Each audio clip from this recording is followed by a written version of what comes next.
Hey everyone, Bandit here. Welcome to the live stream. We're here in New Zealand, and for today's stream, I tried to do this on my first stream, but I had some problems, so I didn't quite work out, but hopefully it works out today. We're going to try to redo the trip from Invercargill, southern New Zealand, South Island, up to Milford Sound, and then over to Queenston. Weather's a little better today. I had some weather issues last time and couldn't make it. Had to turn around and come back. And then I had some audio issues with the stream, so ended up deleting it. So hopefully this time it works out.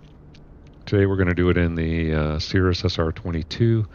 And I picked this airplane because it's a pretty good airplane to fly. It's available to everyone in the sim, and it's an Asobo aircraft, and it's pretty well implemented. So definitely a plane for worth flying if you like some good GA flying. Pretty popular airplane too worldwide. Yeah, so here we are in Invercargill, and the weather here is pretty nice. It is winds out of the south, just some broken cloud at about 4,800 feet, and the temperature is 9 degrees. Okay, so let's get the plane set up here. So come up, we'll get rid of this. Everything on the outside, the chocks, cover. Make sure you get rid of everything on these planes here, because if you don't, you're going to have issues when you go flying, especially the pitot tube. There we go. We'll hop inside. Yeah, so I got a couple passengers for today's flight, and great little airplane to fly. I'll just call up the route here. Yeah, got a couple people joining me today. Thanks for joining me. Just say hello in the chat if you feel like it. If you have any questions, don't feel free to join the chat. Yeah, we're in Invercargill, and if we zoom out in New Zealand, we're in the South Island here, and we're going to fly VFR up into the mountains here, and then we're going to fly up this mountain pass, and then we're going to go up to Milford Sound. It's a very popular place in southern New Zealand, just to the west of Queenston, which is over here. And it's a nice inlet called Milford Sound, and there's a little airport right at the end of the sound here. Got some high terrain we got to navigate through on the way up here. And yeah, I just made this route, and I just kind of used Navigraph. I picked some points that kind of help me along my track along the way, and we not necessarily have to fly this exact track. It just kind of gives us an idea of where to go. We might veer off it occasionally, but yeah, we'll essentially fly VFR, and we'll just use this as a reference to kind of where we have to go. I put the flight plan in the description if you want to use it, and you can just copy it in SimBrief or copy it into the flight planner in Microsoft Flight Sim, and then put it in your GPS, and then you'll have it for doing the flight. Just a nice navigational reference, but we're going to be using mostly the map here on the tablet. Okay, so I loaded the airplane already up with the gas that's required. I put in 285 pounds of gas for this trip, and that gives us lots of gas to fly up to Milford Sound, and Queenston is an alternate and gives us a little bit of extra fuel. Okay, so the plane is warming up. We'll get both batteries on here. I'll put both alternators on, and we'll use the checklist. So we say we did the walk around. The walk around is complete. Weight and balance is complete. I did that in the tablet. And emergency equipment is all checked. Passengers are briefed. Seatbelts are all done. And then we'll go to the next checklist, which is before starting engines. So external power we're not going to use. Brakes are set. Battery master switches are on. Strobe lights will turn the nav lights on and the strobe light on. And make sure that it's full rich. Make sure our fuel is on, so it's on the left tank for now. Power lever, we're going to put it full forward. Fuel pump to boost.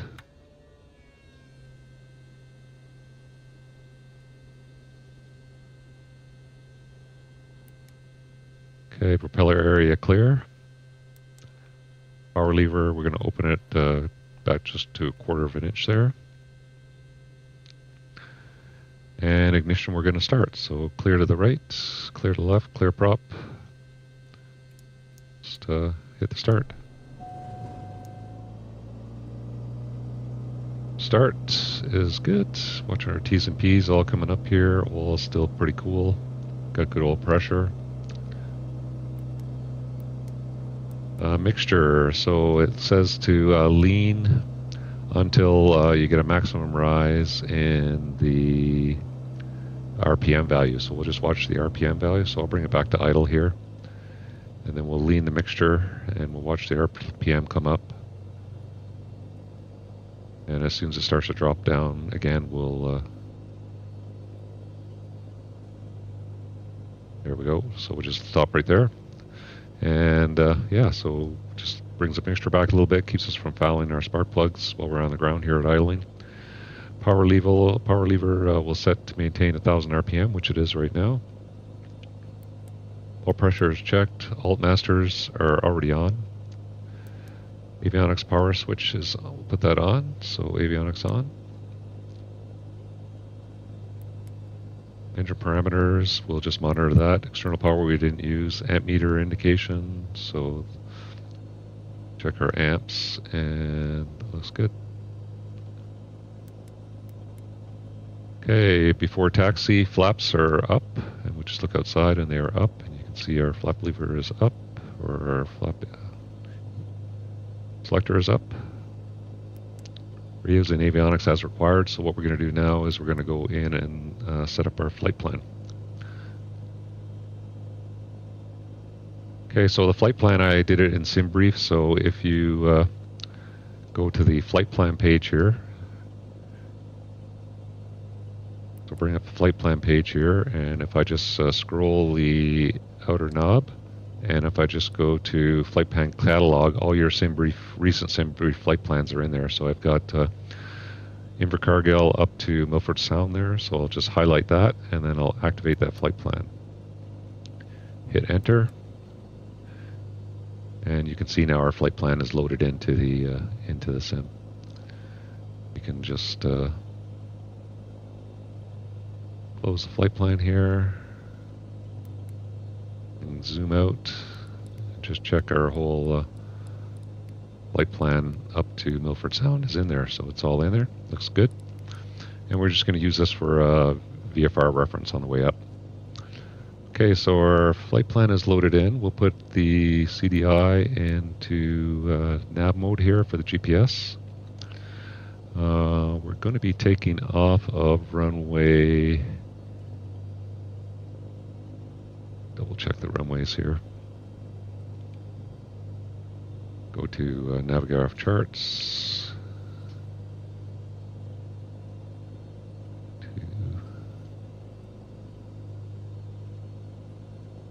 Got 0422 and the winds are 180 or 200 at 10, so we're going to be taking off runway 22.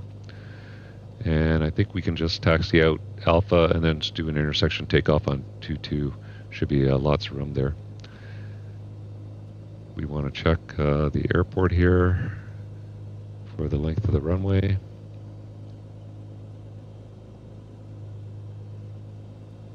And you can see it's 7,000 feet. So from there, you're probably going to have about, from Alpha, we're probably going to have about 5,000 feet of runway remaining. So lots of runway for the departure out of there. Okay, I'll just keep this chart up here for now,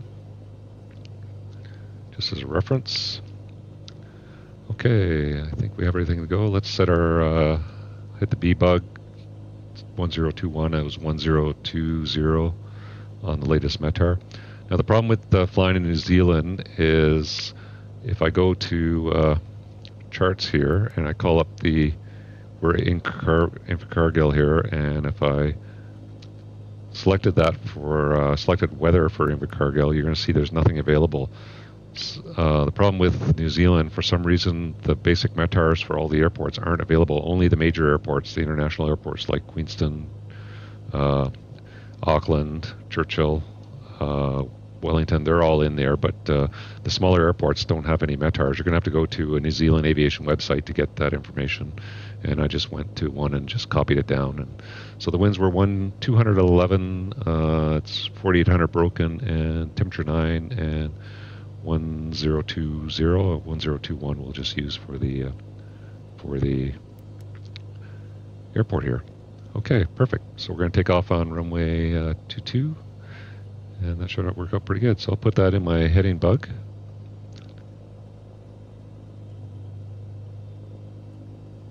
And we'll just take off southbound, make a right-hand turn, and we'll join our track on our flight plan up to Invercargill, or up to Milford Sound.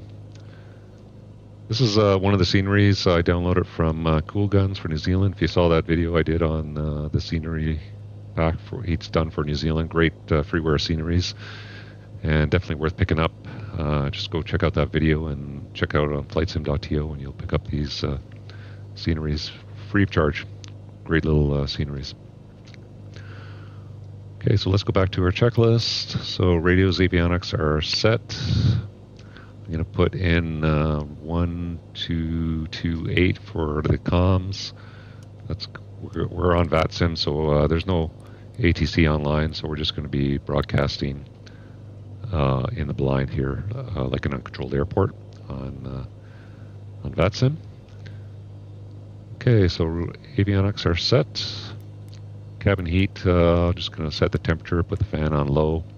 Fuel selector, we'll switch tank.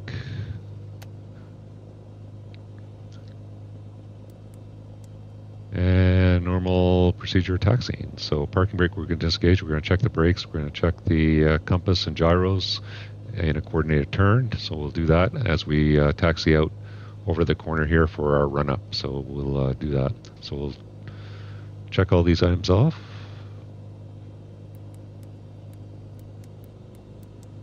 And then we'll taxi out for the run up to the edge of the taxiway. So I can bring the chart up here. And we have the chart. I can zoom in on that. We're going to taxi up to short of Alpha 2 for run up. Okay, that's our call sign today, Zulu Kilo X-Ray Lima Tango, and just make a broadcast. For Cargill traffic, it's Cirrus X-Ray Lima Tango. On the ramp, we'll be taxiing to holding point Alpha 2 for run up in Cargill. Okay, release the brake.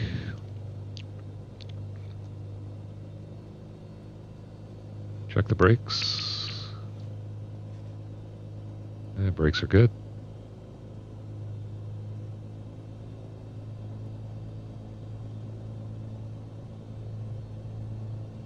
Yeah, very good little airplane to fly, this SR22. Really well equipped, works pretty well.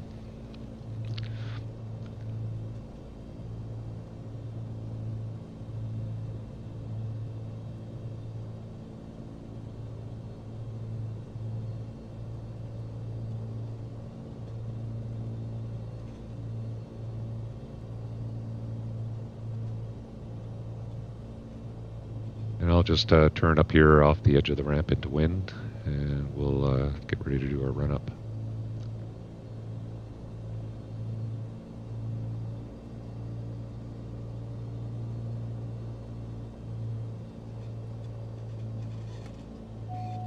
Okay, we'll set our parking brake. Go back to our checklist. So before takeoff, so doors are closed, caps handle, the pin is not there, so not like in the Cirrus Vision Jet, which is done by Flight Effects. Seat belts, shoulder harnesses set, air conditioner, we just set the fan on.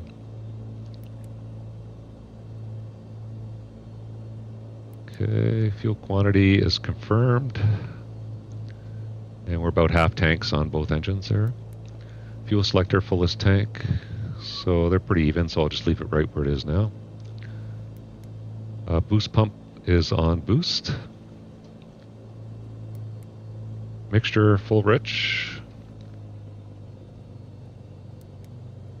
Flaps 50%. Transponder set, so they squawk 1200 VFR here, so I'll put that in. So we'll go to transponder. We'll do code 1200.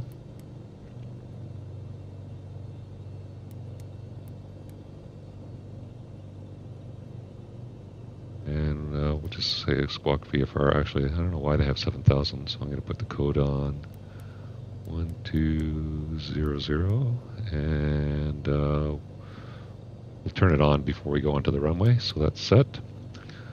Flaps set at 50%. We can look outside and check. Yeah, they look in the 50% range. Transponder is set. Autopilot checked. So we're flying VFR, so we'll just I'm not going to turn the autopilot on right now. Nav radios are set for takeoff. We just have it using the GPS. Cabin heat set. Brakes hold. We'll set the power lever up to 1700 RPM. Cancel that caution for the parking brake.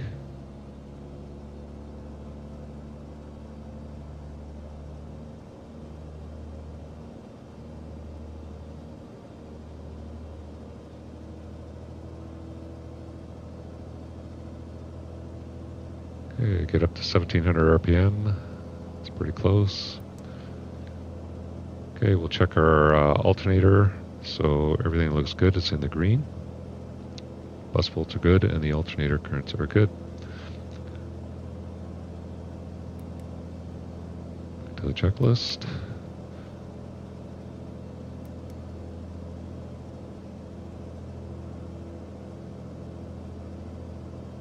Sometimes hit the wrong button. Check. Pitot heat on.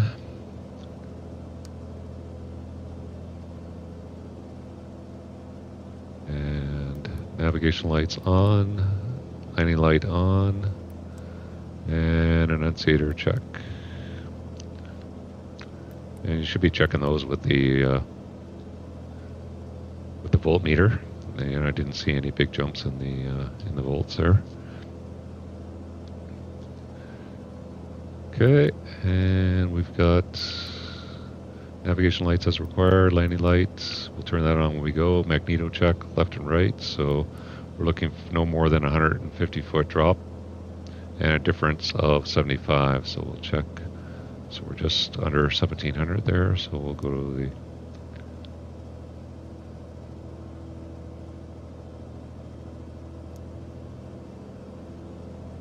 and check the right mag. And they're both less than 150 and within 75.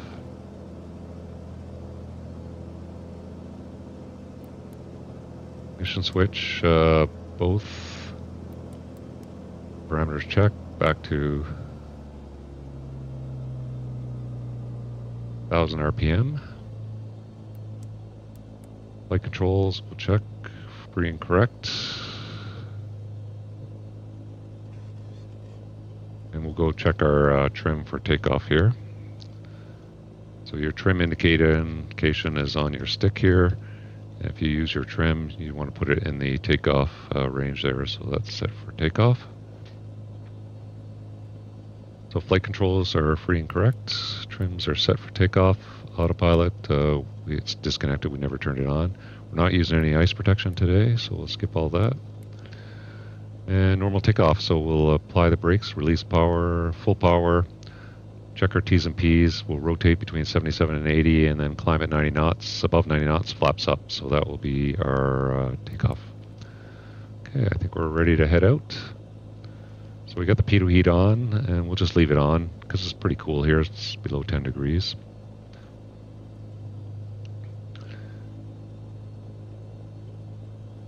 Make a broadcast. Well, I still got my welcome sign up there. I'm going to have to take that off. Move that.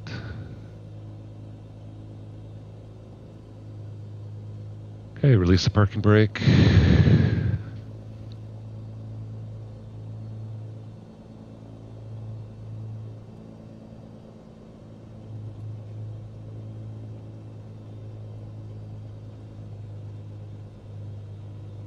Remember cargo traffic.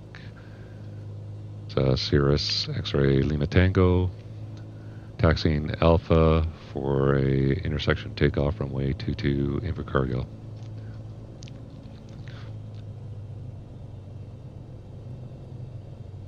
Double check, mixture is full forward, boost pump is on. Get our landing light on.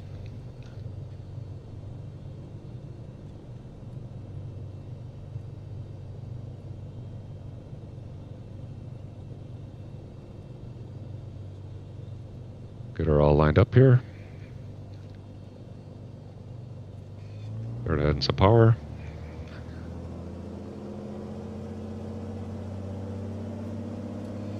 Okay, brake release, bring it up to full power.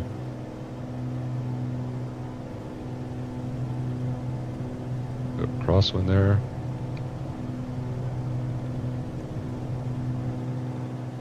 There's a rotate. Positive rate, and there's no gear on this, so we'll just ease out the rudder.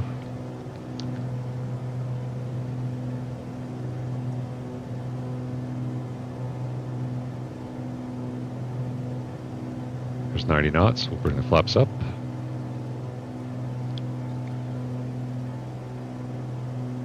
Back on the runway heading here. And I'll climb out at about 110 knots.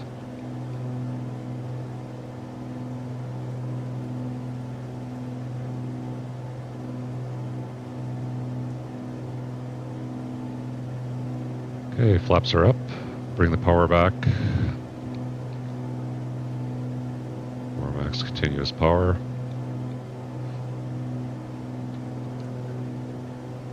And we'll make a right-hand turn out and join our VFR track.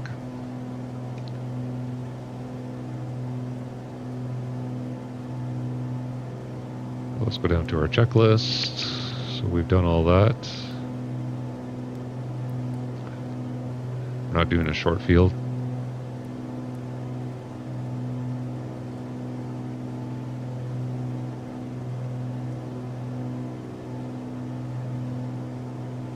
And I'm just going to climb up to about 1,500 feet, which will go around this rain shower here.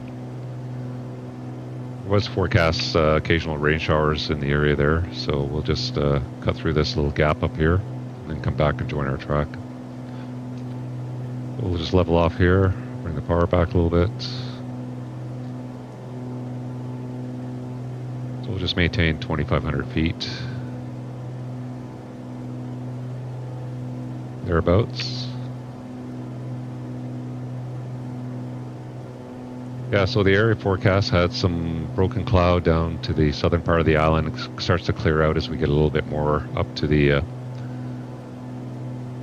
western part of the island.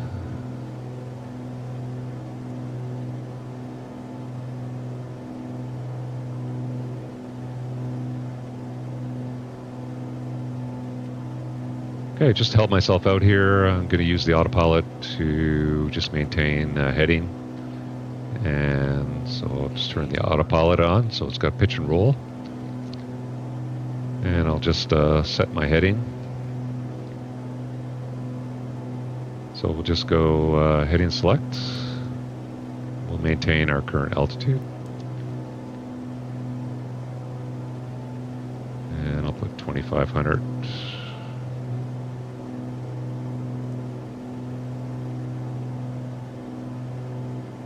We'll actually go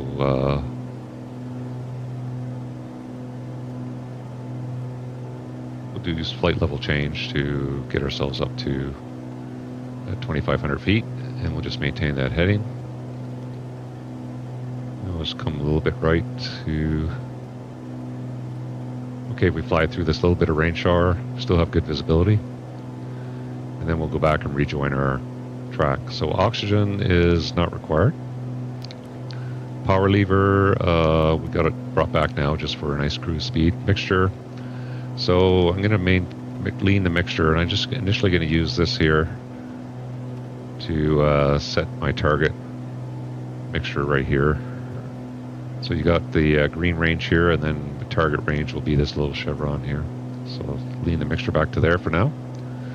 But then we can actually go in and look at it, lean it richer, lean at peak if we want to later. Flaps are up. Airspeed is good. Fuel pump. We don't really need it in boost anymore. We're kind of level off here, so I'm going to turn the fuel pump off. Fuel flow monitor, engine parameters monitor. Then we got our normal cruise, so power set up to 30.5, so we got a good power setting there. Okay, I'm going to start bringing the heading around to come to the left here. Get on our track.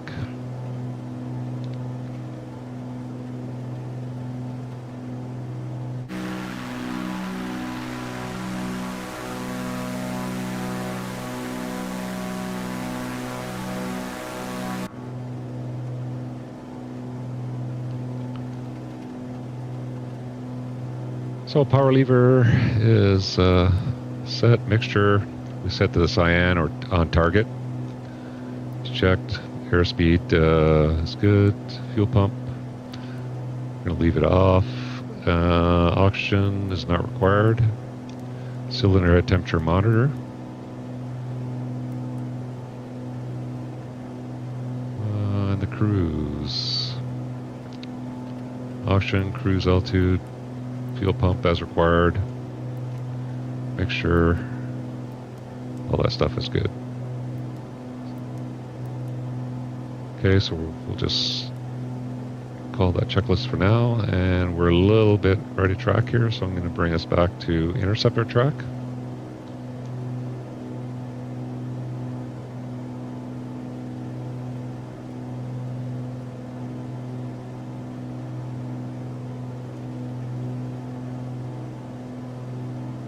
If I call up on, this is like a kind of like a 4-flight tablet that we're using here to monitor where we are. So here we're coming up here, VFR.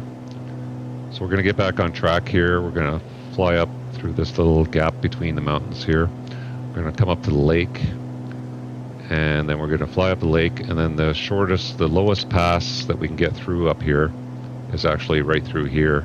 So we're going to or right through this area here. So I got the track right here, so we'll actually go down this pass here and then through this gap here. It's still pretty high. You're looking at about 3,500 foot to get over here, so you got to be about 4,000 feet to get through that gap, and then we'll come down here and we'll come into Milford Sound.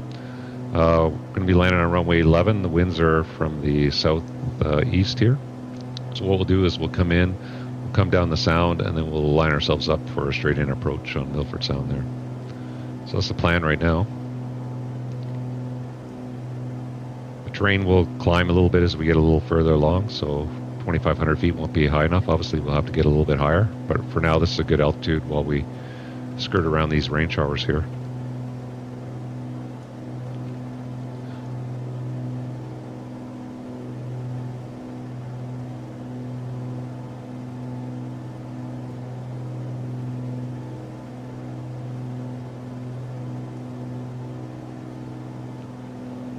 Cargill traffic, it's Cirrus X-ray Lima Tango. We're clear of the zone to the northwest, Invercargill.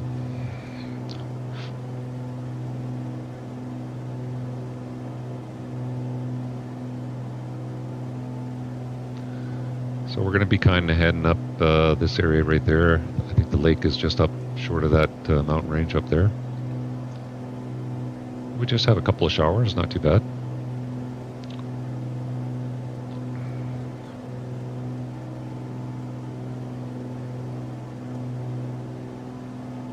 Great place to fly VFR in New Zealand.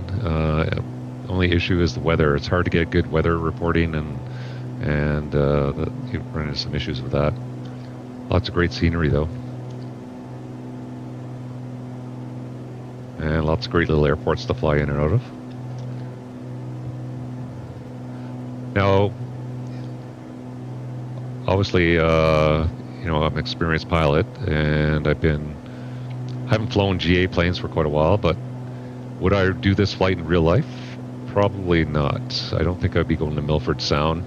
I do a flight in New Zealand, like if I could rent a plane and fly in New Zealand, I could go from Invercargill to another small airport in the area, but a place like Milford Sound, I probably would not attempt to go there on my own. I'd probably try to find some pilot with local knowledge who knows how to fly in and out of there, because once you'll see when we get there, it's a pretty tricky place to fly. Very high terrain all around, small airport, small runway. It could be very tricky. There's probably lots of things that would require local knowledge to get in and out of there. So I definitely would never rent a plane and fly into a place like this in real life. Nice thing is, though, in the sim, we can do that.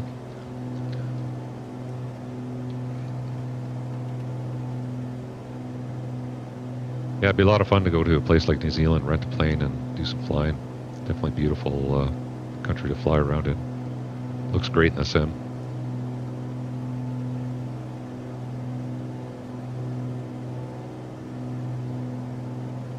Anybody watching, just pipe up in the chat there if you do much flying in New Zealand in the sim. And how do you like it?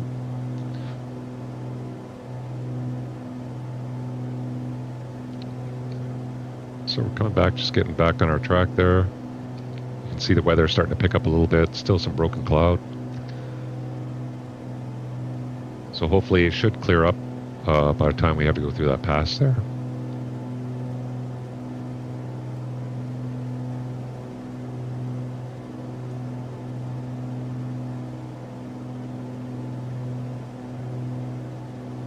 So here we are.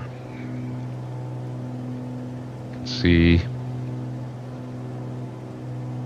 coming up here, so we're just coming up to, that looks like that's probably that hill right there, and then we're going to be coming up, making a right turn and probably going up through this gap up here.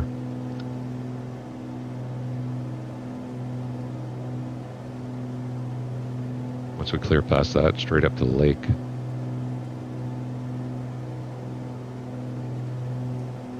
Yeah, so having a tablet like that is kind of like having ForeFlight and something like that on your that you'd have on your knee, just to kind of help you navigate around with the VFR charts.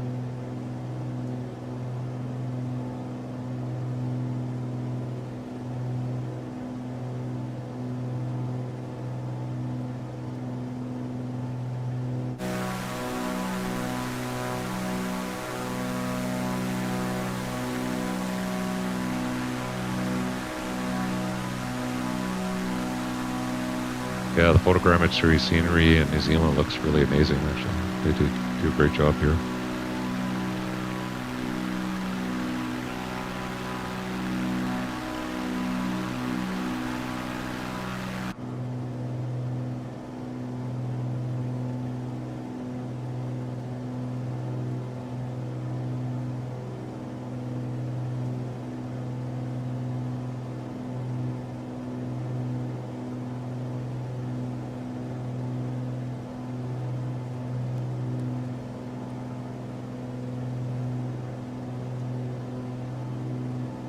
Yeah, so we're going to be, that's probably this area right up here. So we're going to be making a right-hand turn.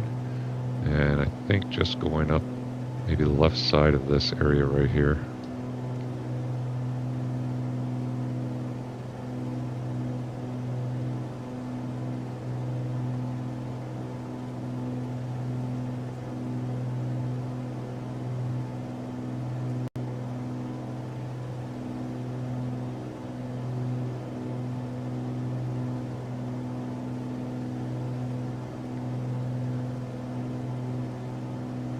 Yep, so that area right there is that, and then this area up here is this range up here. We're going to just be going kind of to the right of that, left of that, sorry, and then up that way, I believe.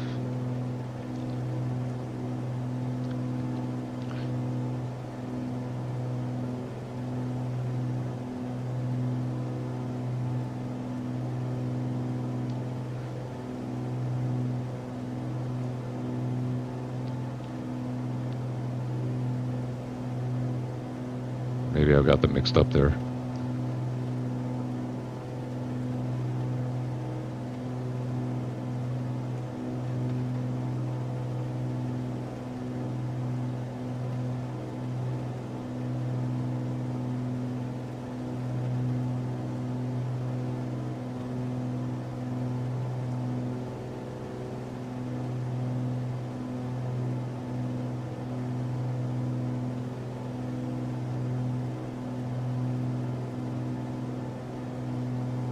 So let's kind of see how high this terrain is right here.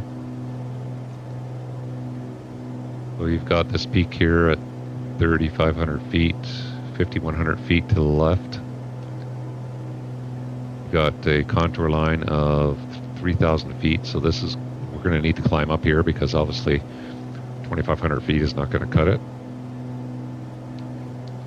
So we'll slowly work our way up to 4,500 feet and kind of see what the cloud is like. I'll just do a small climb here.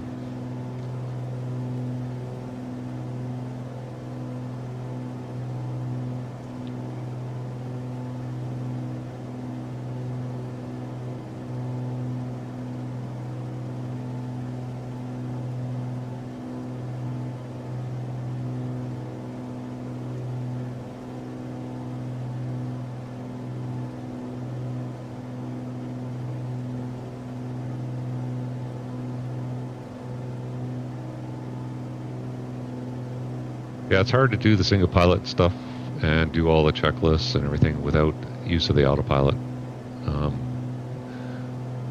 real life, when you fly a plane like this, you can easily do it without the autopilot on, because you got the airplane trimmed, and when you're looking at checklists and stuff like that, you have more.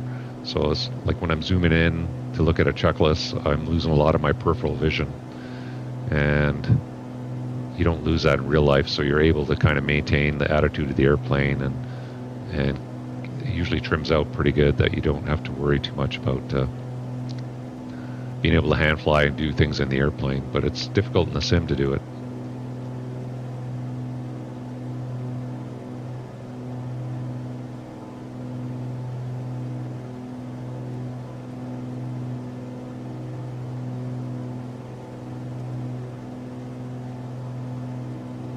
Coming up over this first hill here, and then we'll come up probably through the gap up here,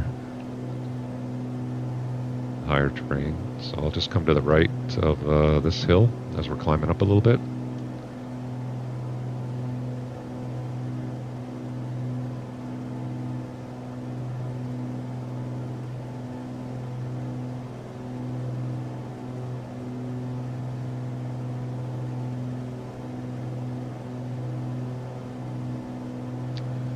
Looks like the weather's clearing up nicely up ahead there.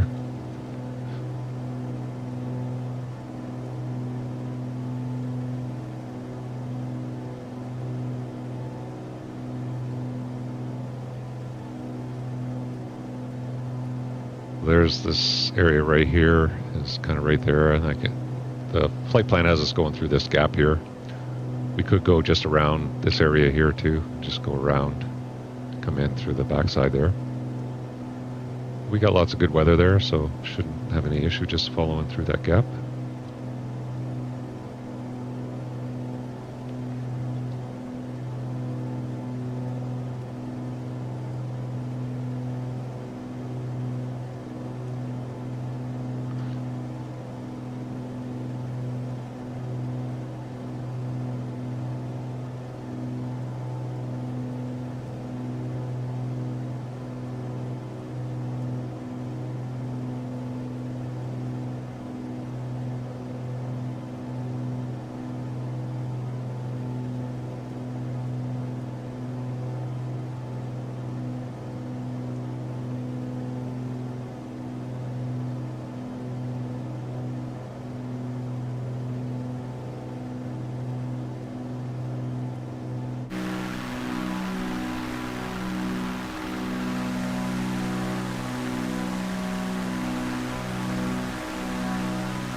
Once we get up through that pass there, we'll definitely have to disengage the autopilot and fly through there, because it's a pretty narrow pass. We're gonna have to definitely hand fly that portion.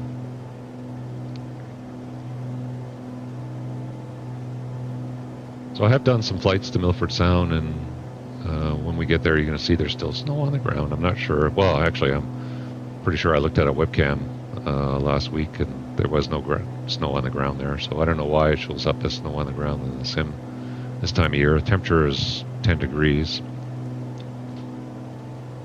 And it's their fall there, so I don't know why there would be snow on the ground there this time of year, but in the sim it is.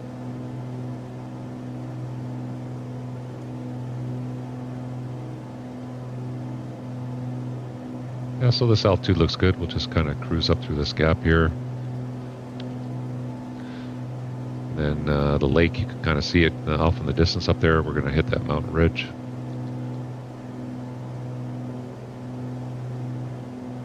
So we're just coming up through this gap here, and then you can see the mountain ridge on the distance there. So pretty high terrain up there. We've got 5,000 foot, 5,900 feet, 5,600 feet, 6,500 feet. Yeah, so lots of good peaks. Right through the gap we're going to go to, we've got about 6,500 feet, 6,000 feet, or 5,800 feet. So, yeah, lots of good high terrain up here.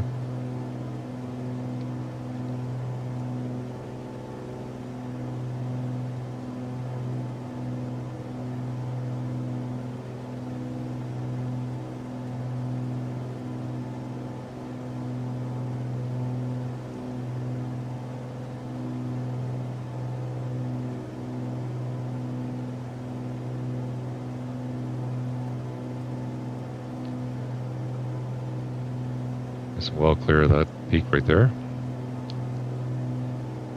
I think that one was 5,000 feet maybe.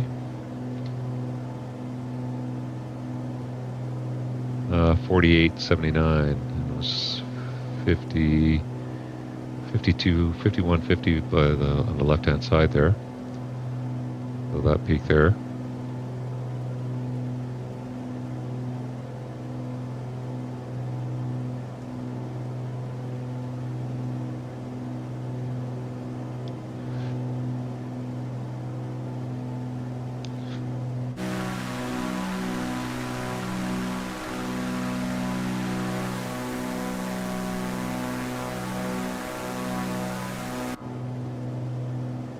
Yeah, so we'll just stay at this altitude, and then might have to climb up a little bit to go through that pass there once we get up into the end of the lake there, but then we'll have to do a nice descent to get down to Milford Sound.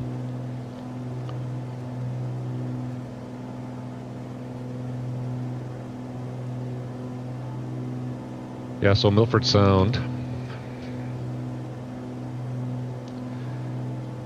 is this nice fjord that comes in, pretty high terrain all the way around. Problem is the runway is, if you have to land this way, it's not very maneuverable, and look, you got a 5,100 foot peak, you got a 6,100 foot peak here, and then you got this narrow valley that you have to maneuver in. So if you have to come in and shoot an approach on this runway 29 here, it would be pretty challenging. You'd have to come in, hug this kind of terrain here, and then come kind of turn around and then get yourself lined back up this way. It would be very challenging, which is why I would never in real life go into a place like this without somebody who had some local knowledge, because I don't know the local procedures, the local weather here. There's lots of things that I'd be unaware of, like where the updrafts and downdrafts were for this area, and things that can get me into a lot of trouble. So yeah, in real life I wouldn't take a plane into here without somebody who has some prior knowledge, and for all I know, maybe an airport like this you might have to have an experienced pilot take you into a place like this. They might not open it for general aviation. Okay, we got a fuel imbalance. Yeah, so we need to switch tanks there. I keep forgetting on the Cirrus we need to do that. Good thing they have a warning for us there, so we'll switch tanks.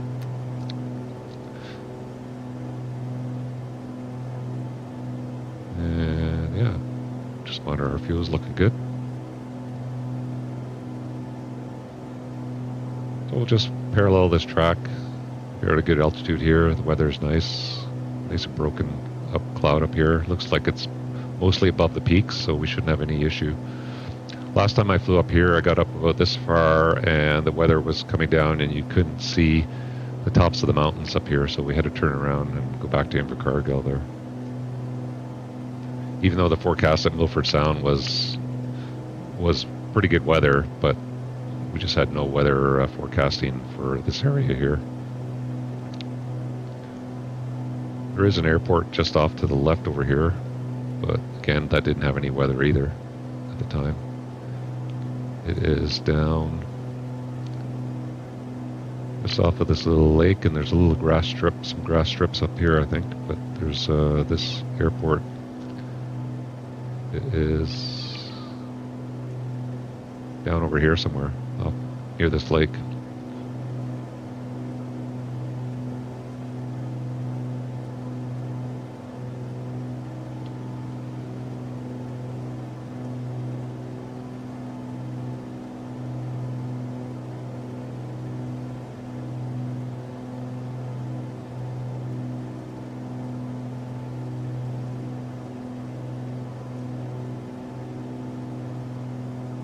Well, if you're enjoying the flight so far, take time, hit the like.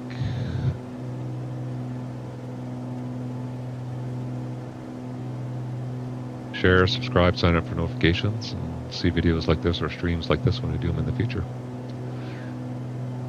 And if you're just watching the video later, yeah, do the same, that'd be great.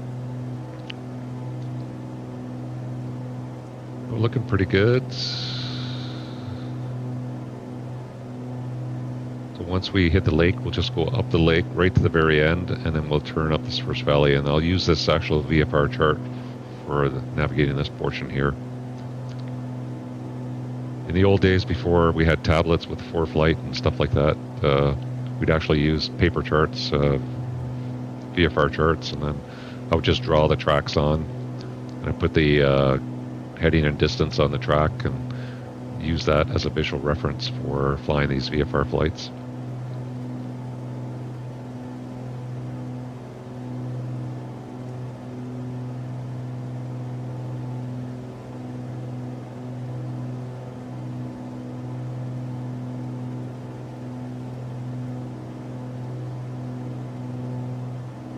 Still some snow on the peaks up here, which kind of makes sense. It's only 10 degrees, so usually the temperature goes down about, let's see what temperature is right now. It's 1 right now at this altitude, so that's about right. Usually drops 2 degrees per 1,000 feet. So it's down about 9 degrees from the surface of the ground.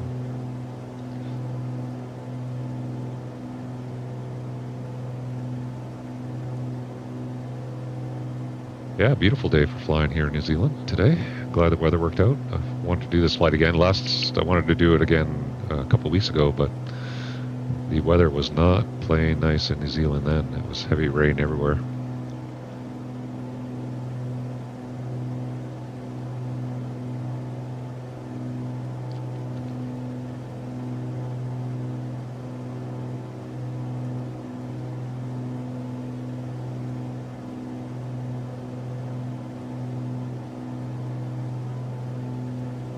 Okay, temperatures and pressures are all looking good.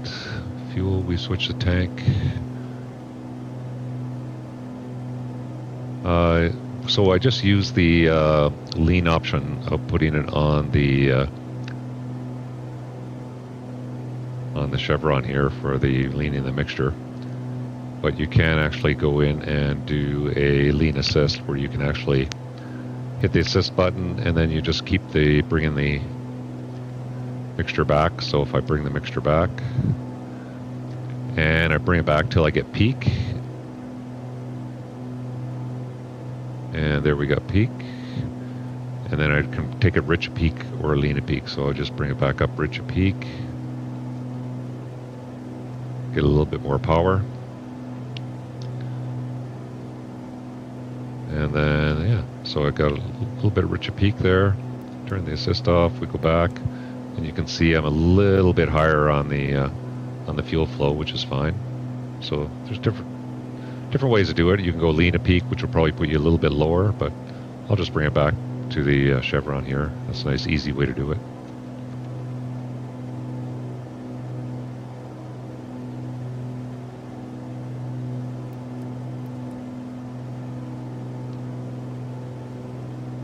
Heading mode. Heading mode active for extended period. Okay, yeah. Oh, that's interesting. Okay, I haven't seen that one before. That's probably a good warning because it means you forgot to engage nav mode if you're trying to fly a track. Yeah, that's a nice little warning.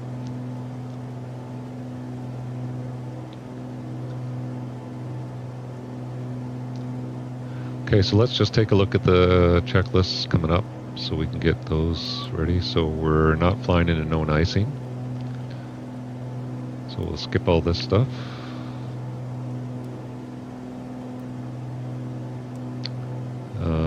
Yeah. So descent checklists, oxygen won't be required. Altimeter, I'll just update the altimeter with the B button here.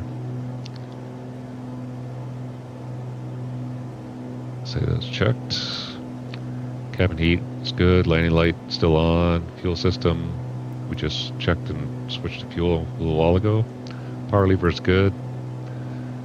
And then for rapid descents, we're just going to do a normal descent. But for rapid descent, smoothly reduced to 18 to 20 inches of manifold. So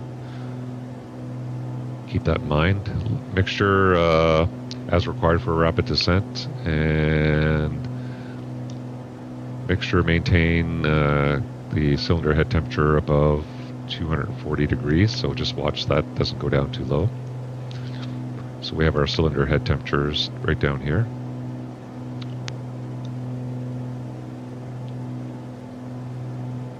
You can see right now it's 336 is our lowest, or our highest one right there.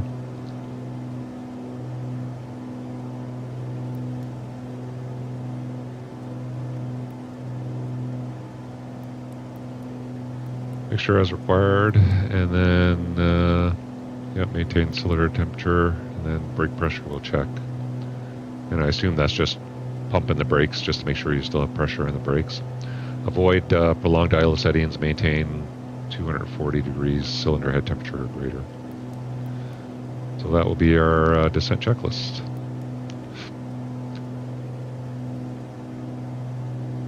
Okay, so we're coming down the fjord here. Point it down towards the end.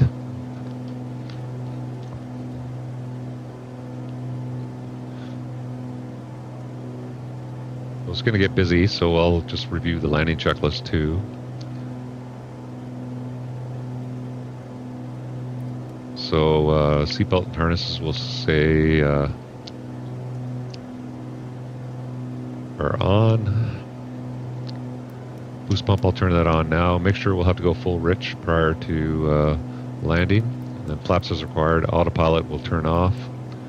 And then that'll be our landing checklist.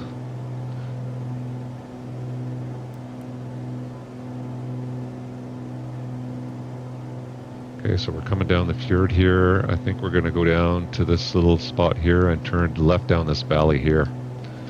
So I'll bring my little tablet up. Say I got it out on my knee here for the, we'll keep this here for the visual portion. So we're flying up the lit thing here. We're going to come over this little point, and we're going to make a left turn, follow this river valley, and we're going to go to the left side of this because it has the lower point for crossing into the valley that's going to take us down to Milford Sound there.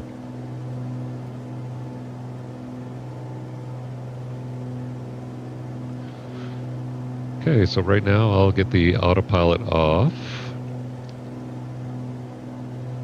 I'm going to get rid of the flight director, and what I'm going to do is I'm going to put the heading in for the runway for Milford Sound, which is runway 11, just as a reference. Disengage heading mode. And I'm going to get rid of the autopilot and the flight director.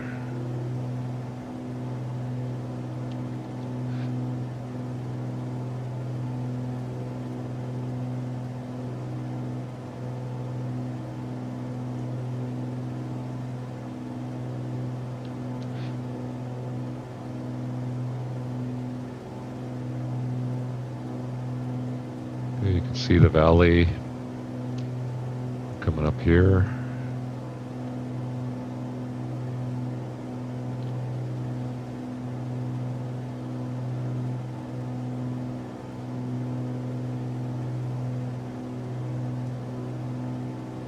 And I can just zoom in here to use this here as well.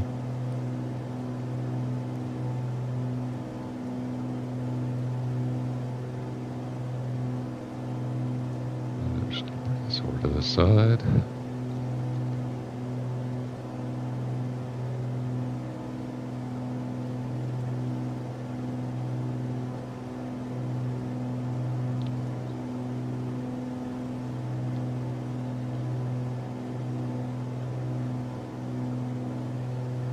So we got the peak right ahead of us, so we don't want to go down to the right, we want to go down this valley to the left, but then it splits again, and we're going to have to go left of the other peak straight ahead of us here once we get down further here. Yeah, so you got the two valleys there, so we're going to take the left valley, which is a little bit wider, and it's got a lower pass to cross over. So we're going to have to get a little bit of altitude. Definitely not a great place if you lose an engine in here. You got nowhere to go.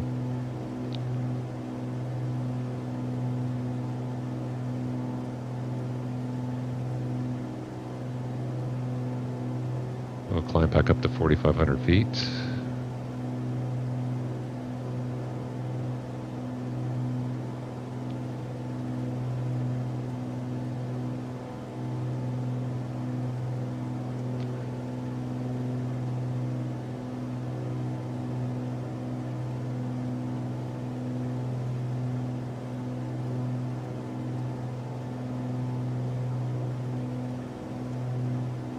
Kind of see where the next valley comes in. It's down at the end there.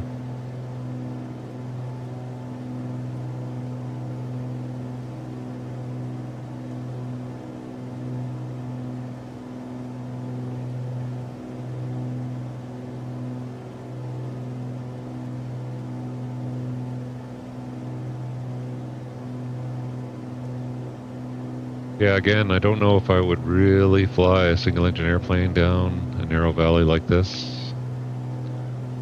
You don't really have any options at all. I'd probably, if I had to get to Milford Sound, I'd probably go above IFR and take it out over water and then come in through the Sound. Definitely have more options. But it's fun to do in the sim.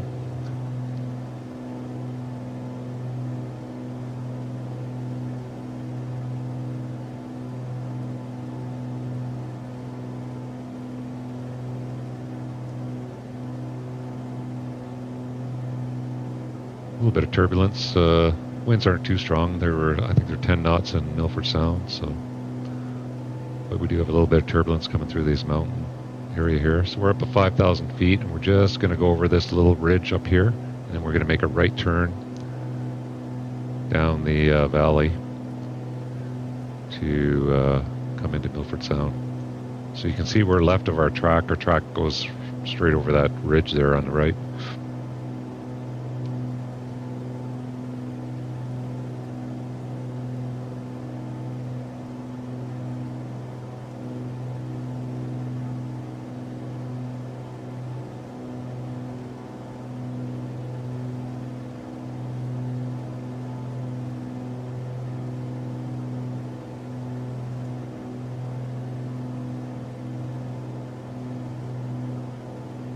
Just going to clear over this,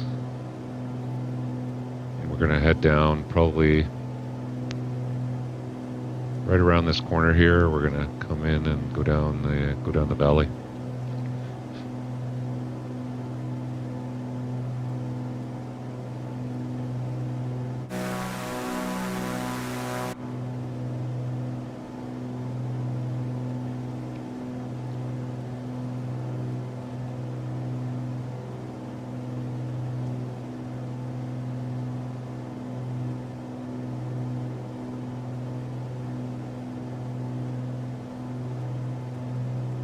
Start bringing the power back.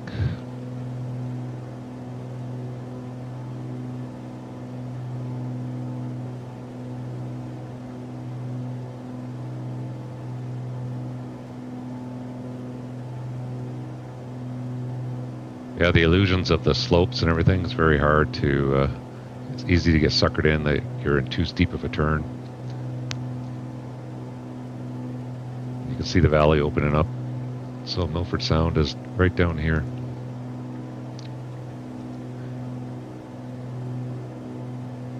We'll start our descent. Keeping an eye, our cylinder head temperatures are looking pretty good. They're still around the 300 range.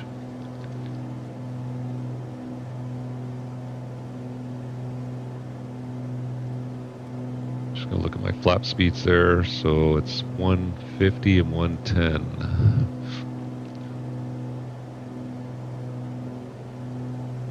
So now I can load an approach in here. So if I go to procedures, select an approach, and we'll select the visual for runway 11.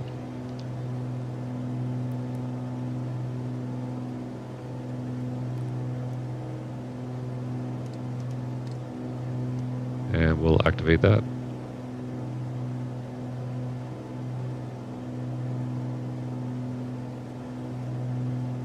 I don't think it activated. Try it again. Procedure.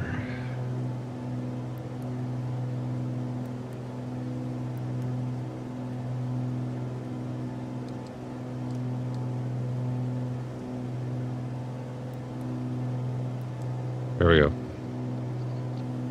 So now we got the reference for the runway.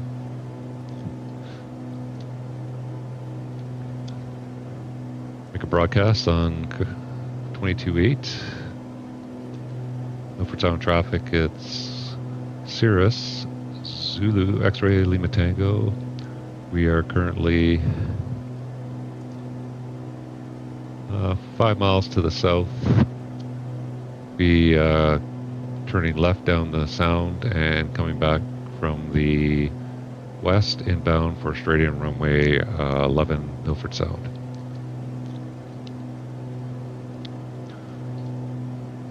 Okay, I'm going to put out, we're below 150, I'm going to put out the first notch of flap. I'm going to bring my mixture up to rich, boost pump is on. And I'll fly about 110 knots for maneuvering around. So the airport is right in this area here. So what I'll do is I'll turn left down the fjord, down the Sound, and then I'm going to go down to about 1,000 feet for now, and then we'll turn around once we get far enough out and come back in for a straight in approach.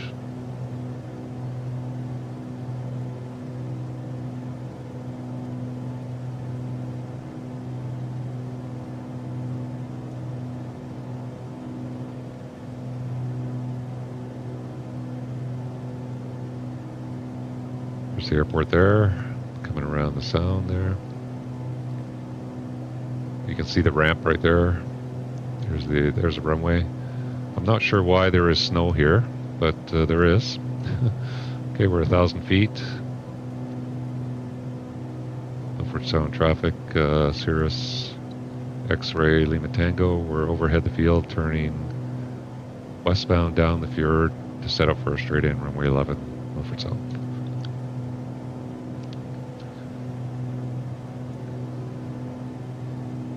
Yeah, so I'll go out, give myself enough space to turn around out here, and then come back in for a nice straight in. Now, the latest winds I had were 120, which is favoring runway 11.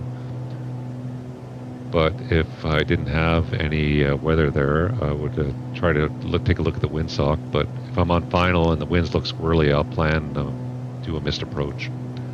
So my missed approach will be to fly straight ahead to 1,000 feet or so, and then fly down the valley, do a 180 at the other end of the other valley, and then come back around for overhead the field again.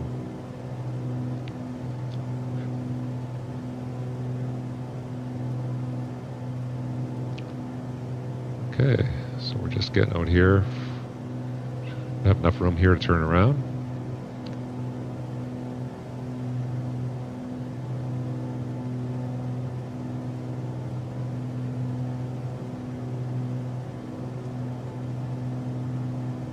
you see the sound there at the end goes right out to the ocean.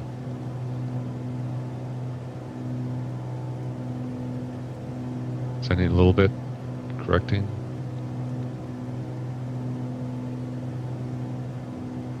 Okay, cool. So we got to come right in and kind of hug this mountainside there. You can kind of see the airport there, and then we're going to make a left turn on final there to land. So I'll just stay as close as I can to here. So speed is good. We'll get land flap. So gear is always down in this airplane. Flaps are at approach. There's the runway. And I'm going to go for about 85, 90 knots.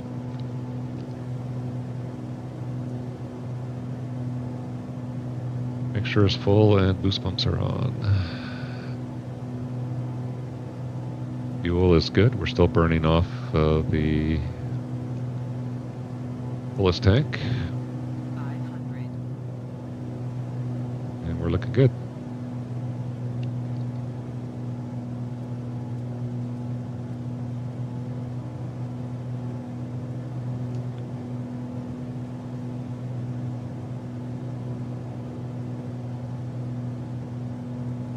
Lots of trees here you got to watch out for, so I don't know. Probably not like that in real life, I would hope, but we'll see.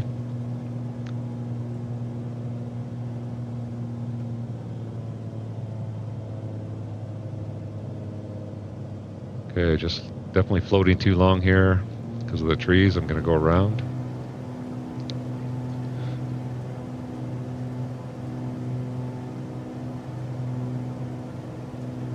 Okay, positive rates. Get the flaps up to approach.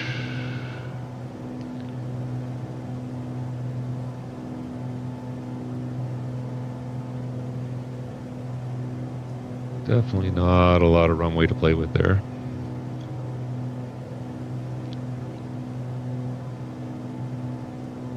Milford Sound traffic, Cirrus X-ray Lima Tango on the missed approach for runway 11. Be eastbound, turning back overhead the field for Milford Sound. Okay, 800 feet. This is where it's going to be tricky, is to turn around in this valley here. Probably go right up to 45 degrees a bank.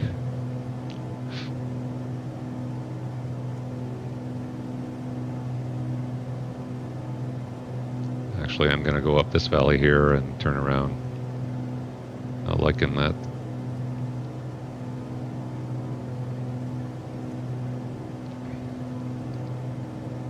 That's why in real life I would never fly into this airport without somebody who had some local knowledge and knew what they were doing. So we're staying up this right valley here and make a turn to the right.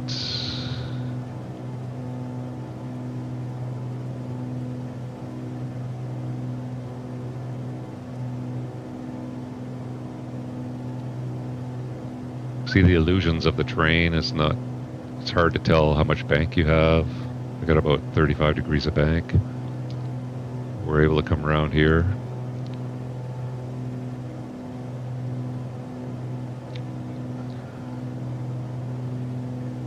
And let's go back down and try to fly overhead the field and try this again. We'll bring the power back. Still got the approach flap out.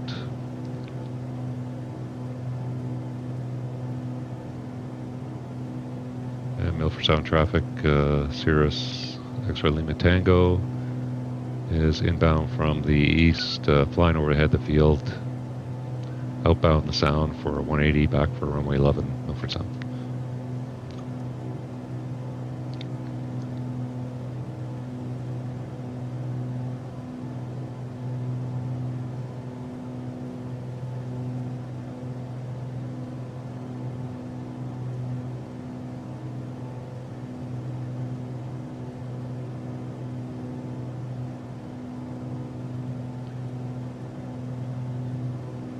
Don't see a windsock down there.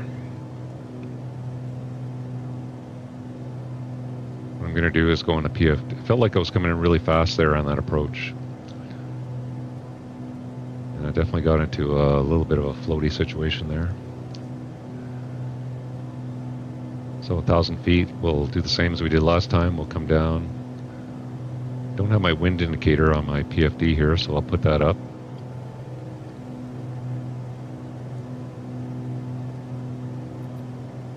Oops. So we'll get rid of this.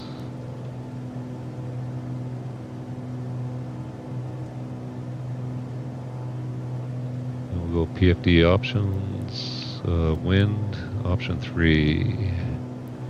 Here we go. It'll give me some wind indications on final. See how things are looking.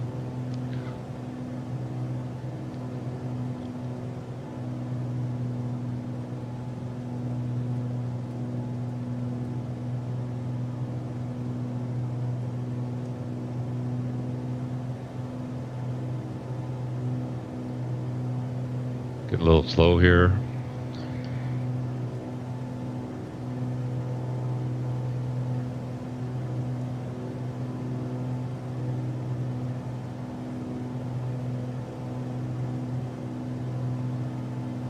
Okay, we'll get down the fjord here and we'll make a 180 back again. Put my approach flap out, speed is good. A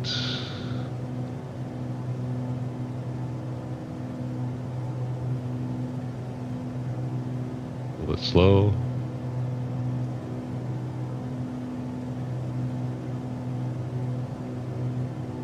So I'll try to get the landing speed down to 80 knots for this one.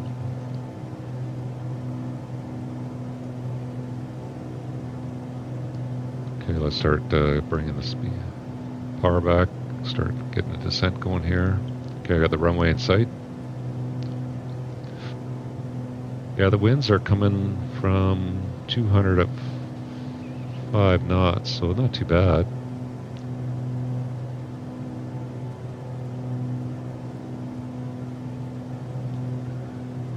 Problem is, too, all these trees on final make it challenging. Okay, I'll bring the power back, start to get the descent going here. Got a good speed, 80, just above 85.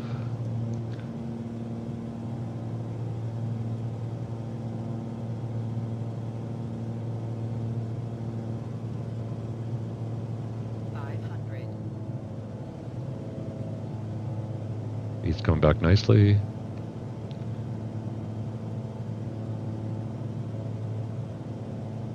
Checking the winds, they're not too bad. It's from the south at 4 knots.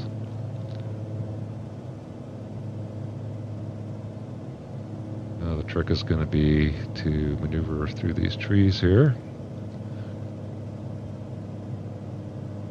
Speed's good.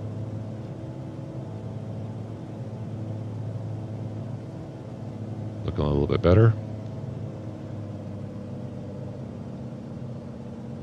Let's get it down on the runway. On the brakes.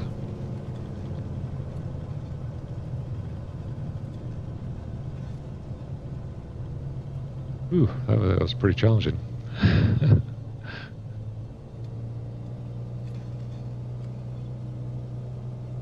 Okay, I'll lean the mixture back a little bit. Yeah, you can see the windsock there, kind of hidden in the trees. But it is light winds out of the south.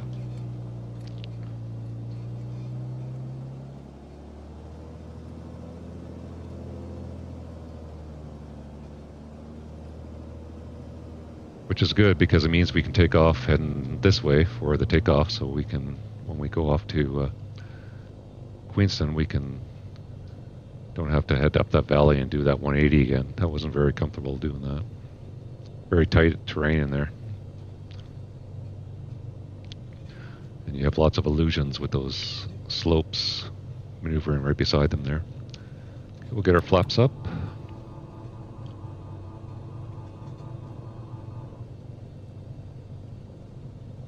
Well, welcome to Milford Sound. Definitely a fun little flight. One of the more challenging VFR flights you're going to do. Nice terrain, small airport, weird winds. We'll just park it here, set our parking brake. Go into our checklist, and we can, nothing to do with icing here. We're looking for the after landing checklist.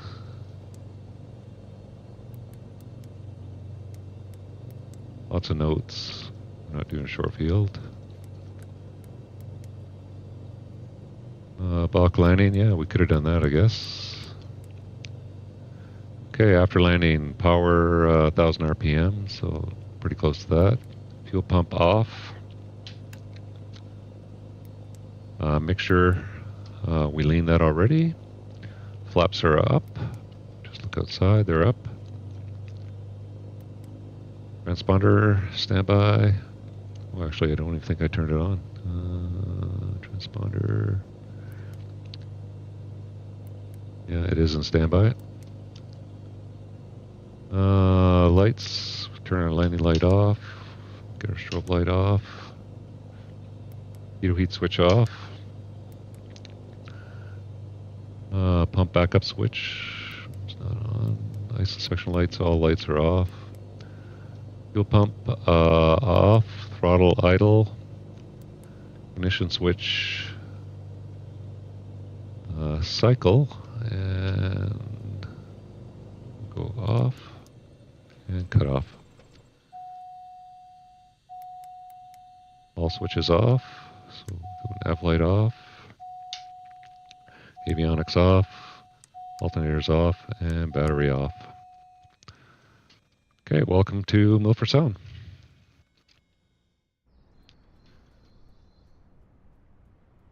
Here we are, Milford Sound, Southwest New Zealand, World Heritage Area. Yeah, I'm not sure why there is snow on the ground here, but the few times I've flown in here, there has been snow in the sim, but I did see a webcam and it didn't have any snow in real life, so.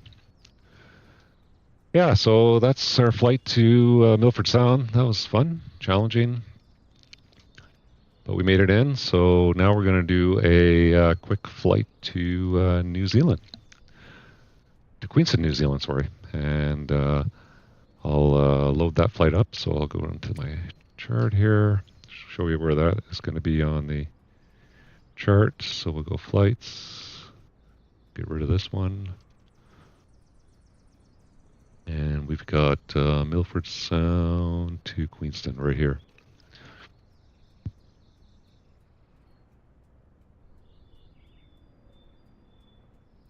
Yeah, so we're in Milford Sound here. What we're going to be doing is flying out the fjord and then up the coast. And then we're going to come in this valley here, which takes us all the way into Queenston. And this is a popular VFR route, actually, to fly from Queenston to Milford Sound. So it's, yeah, I actually got this route from flightsim.to, or from, yeah, I think it was flightsim.to. Anyway, yeah, it's nice the winds are favoring from the south here because we can take off 29, no problem with those winds. So instead of having to take off 29 and then maneuver like we did for the go around and come back around, we can just take off on 29 and head right down the sound and then on our route. Okay, so how much gas do I need for that? I'm going to look up on my SimBrief flight plan and see. We'll load that in the airplane.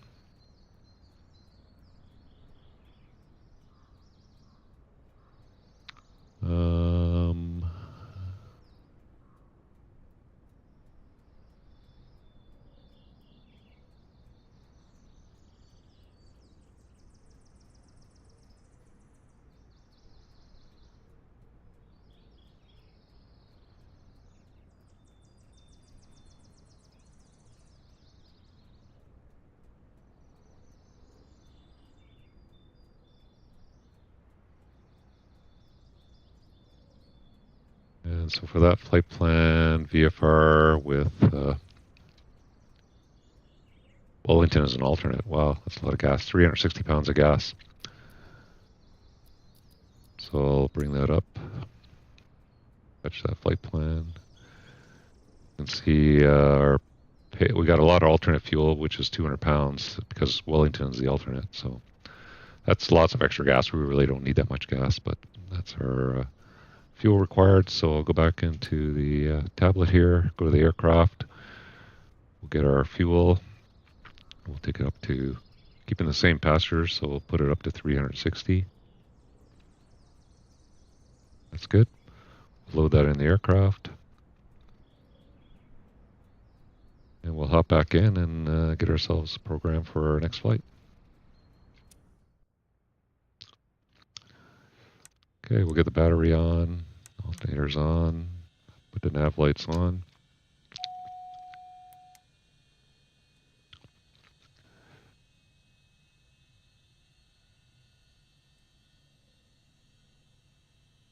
Okay, we'll clear that. We'll go to checklists. We want normal checklists.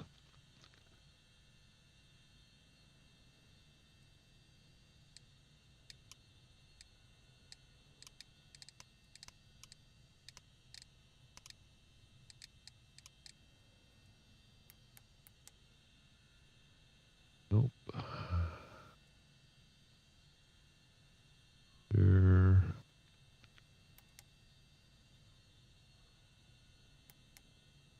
Go to checklists. There we go. No, we don't want the emergency procedures. How am I getting out of this? It's all group. Yeah, group. There we go. We want normal checklists.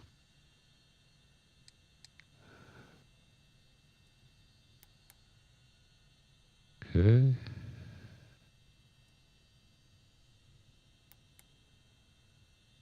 And we want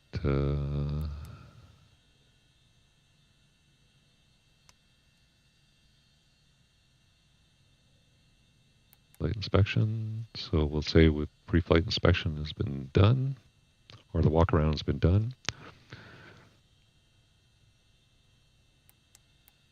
So avionics power switch is off. A battery on. PFD is on. Essential bus. We have good voltage. 27. Flat position. Lights out. I'm not sure if I'm on the right checklist. Pre-flight inspection. We'll say that pre-flight inspection has been done.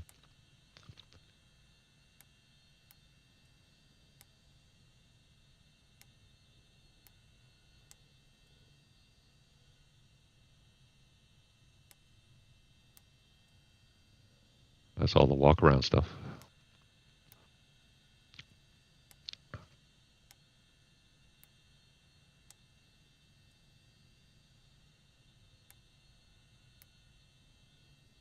I want the before start checklist, so I'm just going to go to checklist. I'll just finish this off.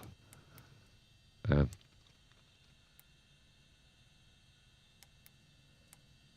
okay, there we go. Pre-flight checklist, we'll say complete. Well, we need to clear all checklists. So is there a way to do that? So checklists. No, because I want to restart the checklist.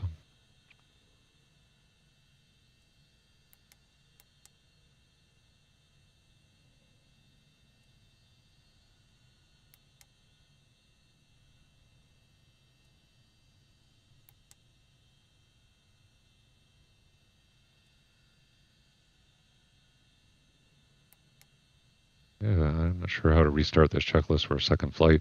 Normally I quit out of the sim and then load back in.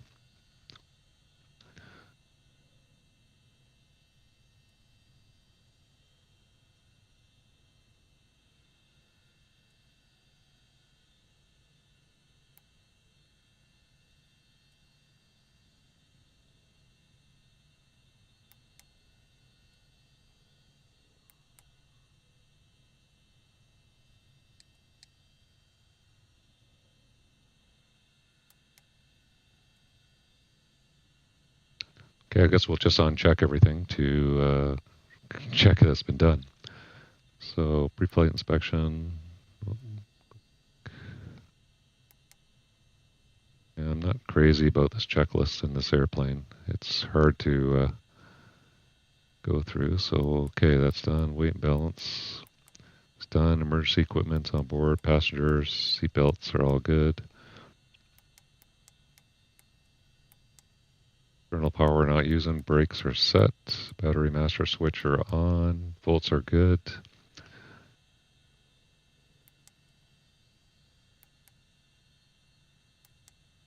And strobe light, we'll turn on the nav light on. Get the strobe light when we taxi out. Mixture full rich.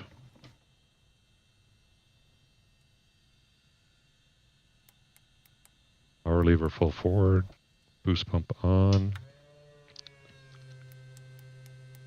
Umbrella area is clear. Prop lever will open at 1/4 inch. And then we'll start. Clear left, clear right.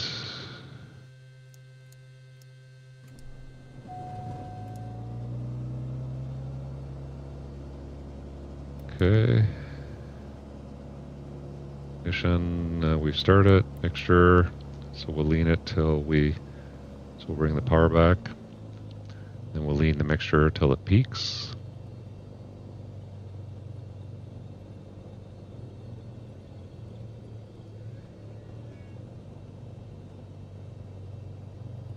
Okay, and power lever maintain 1000 RPM right there. Oil pressure, T's and P's are all good. Alternators are on. Get the avionics on.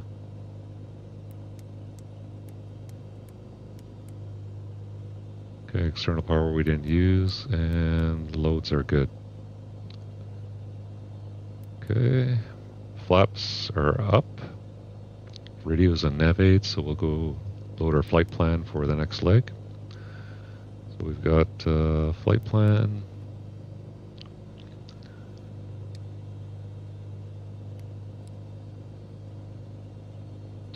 And we're going to have to go to menu, get rid of the flight plan, and delete flight plan.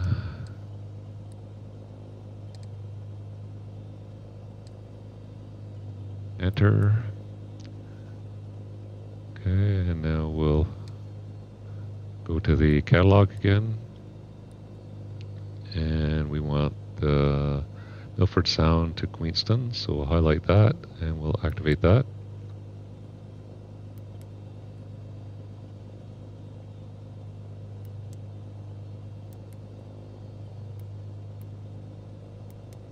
And we'll just zoom out here. And there's our route going to Queenston. Perfect. If we go down to the flight plan, so we won't get any weather from Milford Sound, but we can actually check it for Queenston. So if we cursor all the way down to the end of our flight plan, we can see Queenston weather. That's one of the airports that does have weather for New Zealand. So right now it's winds 190 at 22, just some scattered cloud. Broken at 7,500, 13 degrees, and 1012 on the altimeter. Okay, hit the debug here, still is 1012 here as well. Okay, so flight plan is loaded.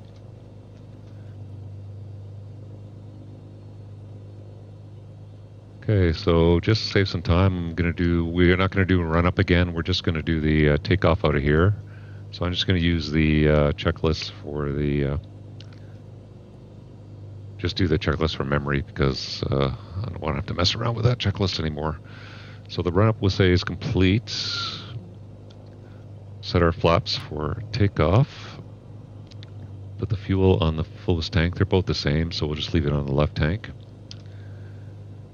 And we'll just taxi out for runway 11 departure. So parking brake is off.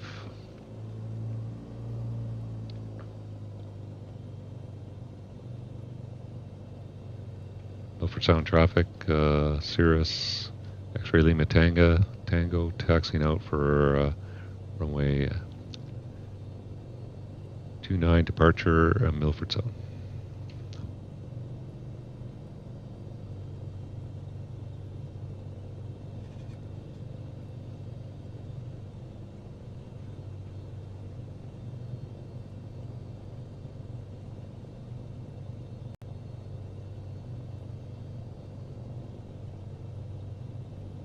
We got our first leg of our GPS tracks. We're just going to fly up the sound.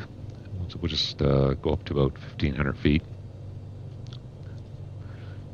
Then we fly up the coast, pick up the main valley that comes down to Queenston. Should be about a half-hour flight.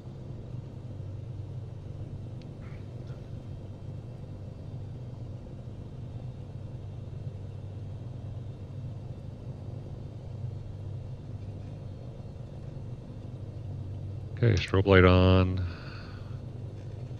Get our landing light on. pitot heat on.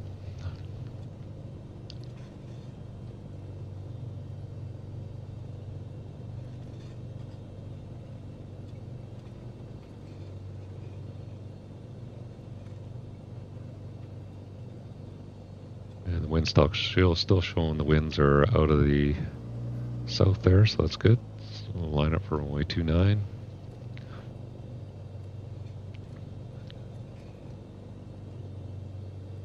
Okay, I'll turn the transponder on this time.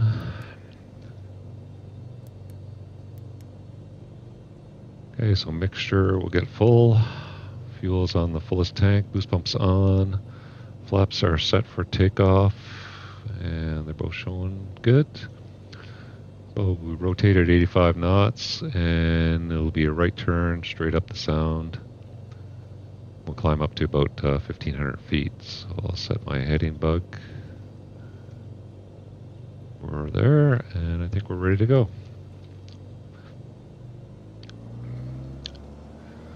So short runway, I'll bring the power right up. Check the T's and P's. We're all good. Looking good. Brake release. Crosswind from the left. Airspeed's alive.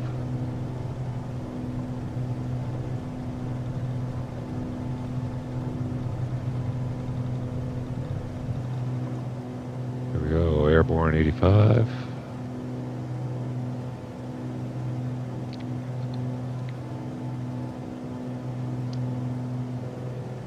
And above 90 knots, get the flaps up.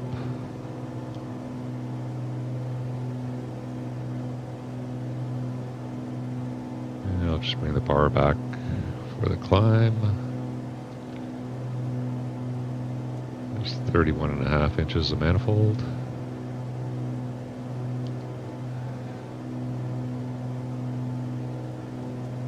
Just climb up to 1,500 feet. So we're just gonna hand fly most of this leg if we can.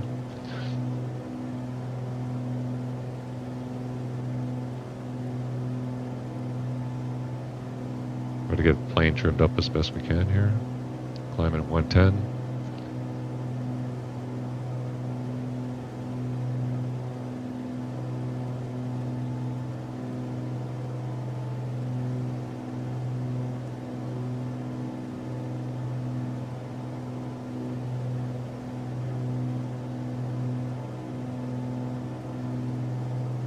There's 1,500 coming up. Start bringing the power back. Do about 80% cruise. Lean the mixture.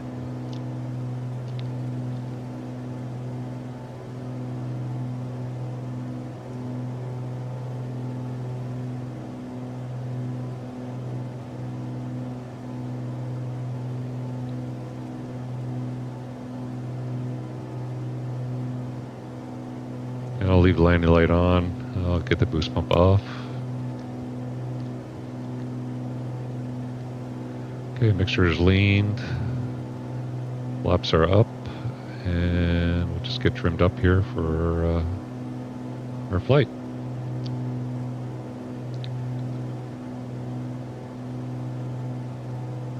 Yeah, so the snow disappears as soon as you get outside the sound here.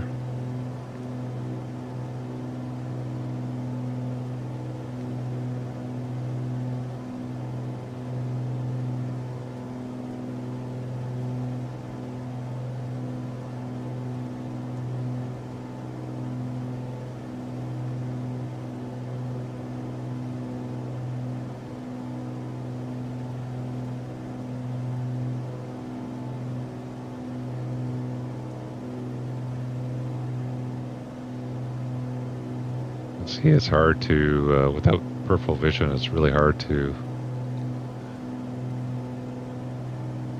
kind of keep track of where the terrain is.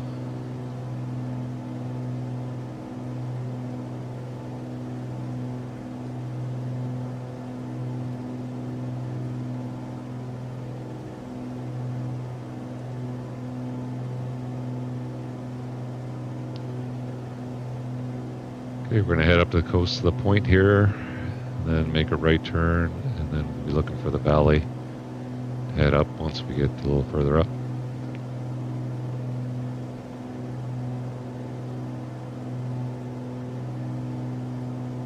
Okay, I'll get our map up here. Here's our VFR chart. Just keep it down here to the side.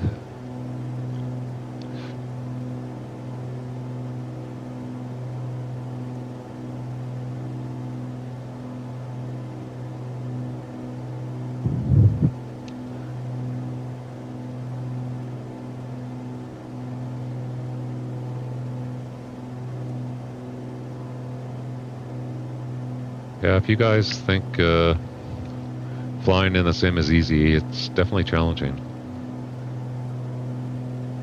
Even though I have a lot of experience flying in the real world, it's flying single pilot and doing all this stuff in the sim with, you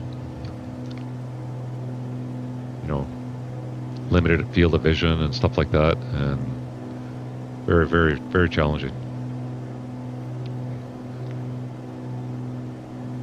I know back in the days when I was, you know, flying at 182 on a cross country, you just trim up the airplane real nice, and you got your peripheral vision, and you could work with your charts and change the radios, no problem.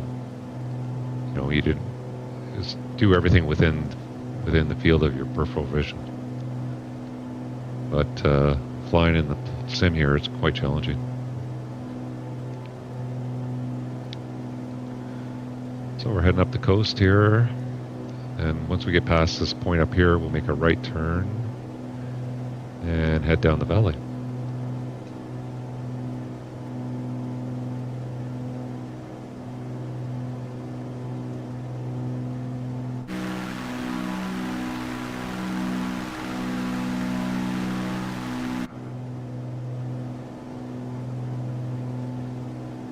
So Queenston's going to be challenging too. It's got strong winds out of the south, and if we take a look at the airport there. So if I go charts, and should have the Queenston airport loading there. So we got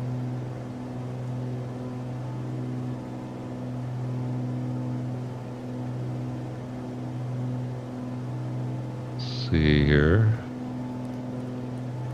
We got the main runway, which is east-west, and then we got that small runway, 14. So the winds are pretty strong.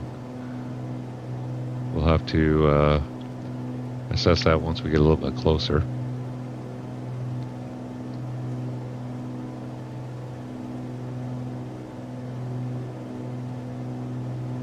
But they're definitely favoring 14. And that's just a 2,300 foot runway, 5,800 foot for the main runway. Ideally, if we could just land straight in on runway 5 would be the ideal, but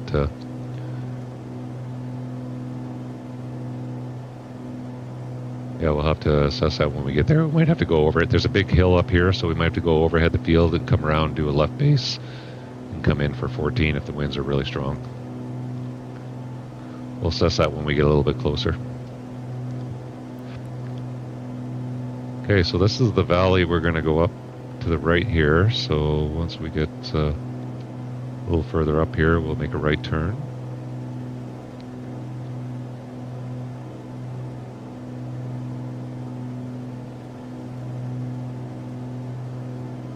And I'll try to stay at 1,500 feet. I think we can do this whole leg around that altitude.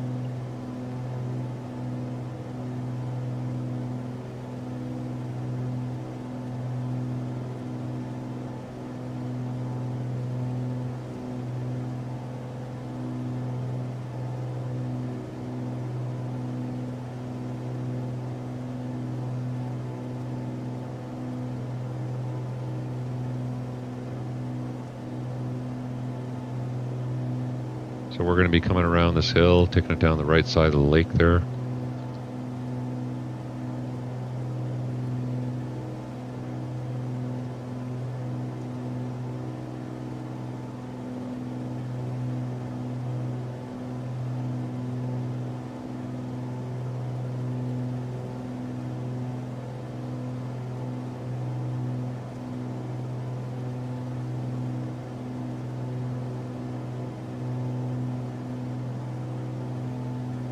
Yeah, from what I understand, this is the popular route to fly from Queenston to Milford Sound.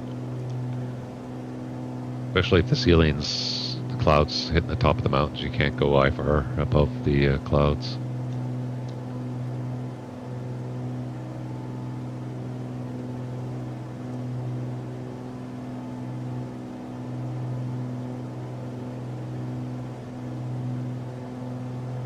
Anyway, I put these routes in the description if you want to load them into your GPS of whatever plane you want to fly. You should be able to fly this route.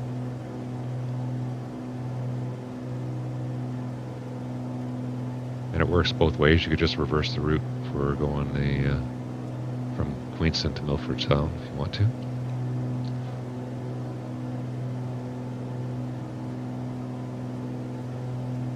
Okay, so we fly down this valley for quite a ways till the end, and then we make a left turn, and then we come back out into the main sound that flies right into Queenston there.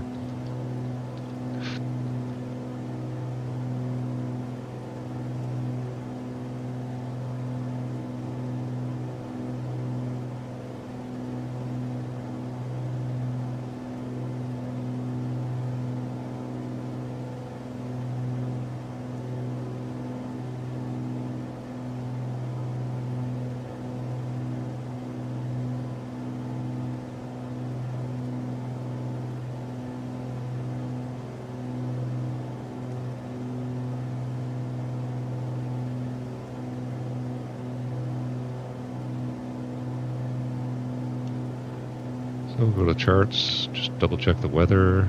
So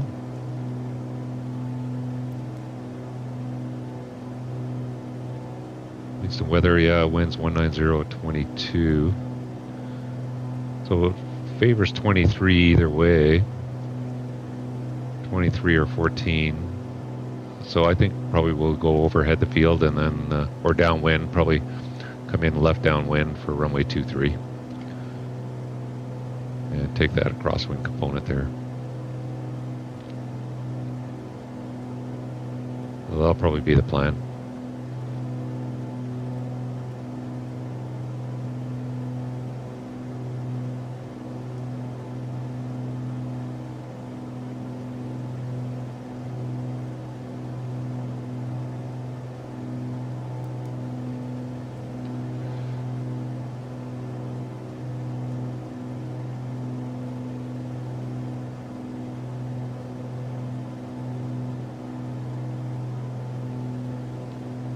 Yeah, so I don't do a lot of VFR flying in the sim, but it is challenging. It is fun. I mean, and with the maps and everything, it's just very realistic. And definitely New Zealand is a great place to do it.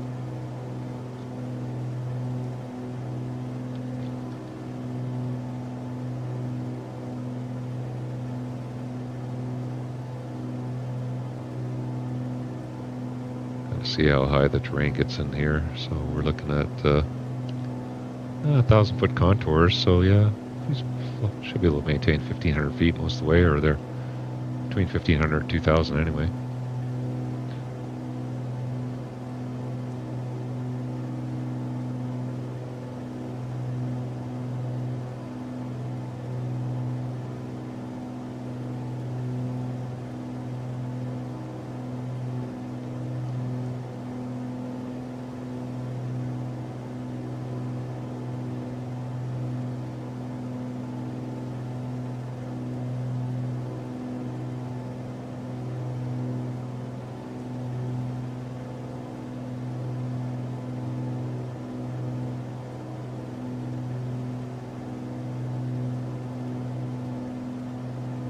Could easily just pop up with this weather and fly above the height of the mountains, get up to about 10,000 feet, but what will be the fun in that?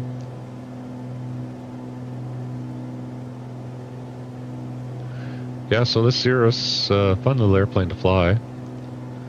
I do find that checklist a little bit annoying. Sometimes there's way too much stuff in there.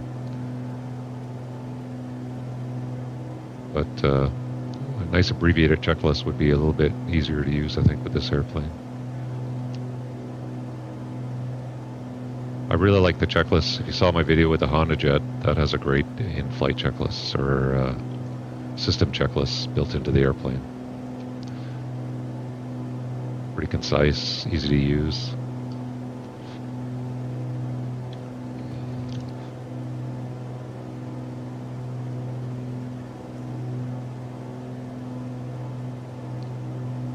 Yeah, so I think we'll keep the theme of flying in New Zealand here. The next stream, we'll pick another GA airplane and we'll maybe do an IFR leg from Queenston.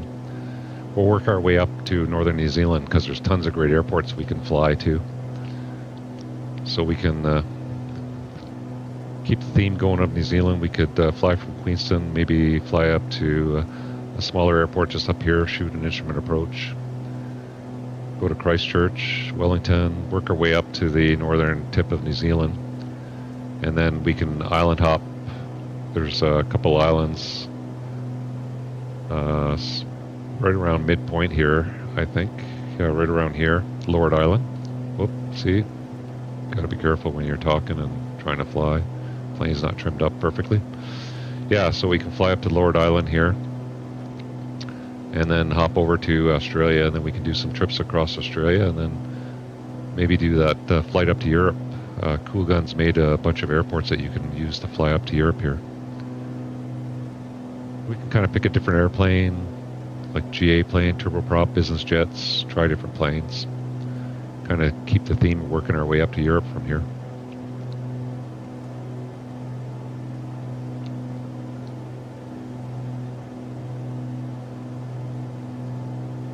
If you think that's a good idea, let me know in the comments, and yeah, we can kind of keep that. It'll take us a while, but definitely something fun to do. You saw my Around the World series in the DA62, something similar to that, but we'll do it with different airplanes.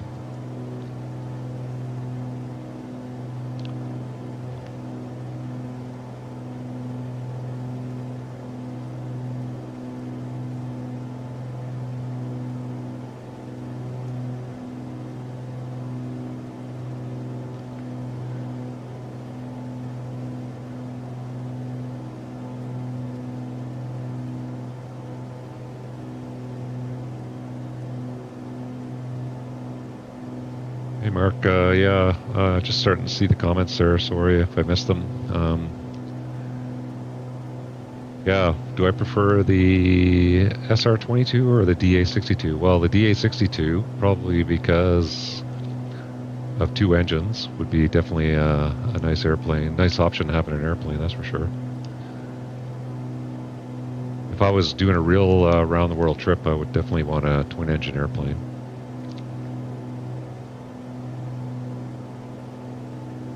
And yes, Days CM, yeah, the G1000 NXI is really done well in the SR22 here, for sure.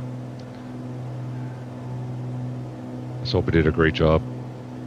Yeah, you're right, the engine page does look really detailed, nice and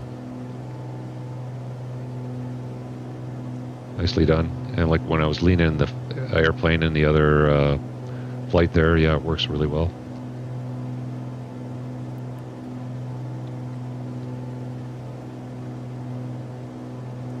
Okay, so we're coming up to a point we just got to be careful if here we want to come down this valley to the right, and then we want to make sure we don't go down the wrong valley here. We want to make sure we go down this one and not go down this one here.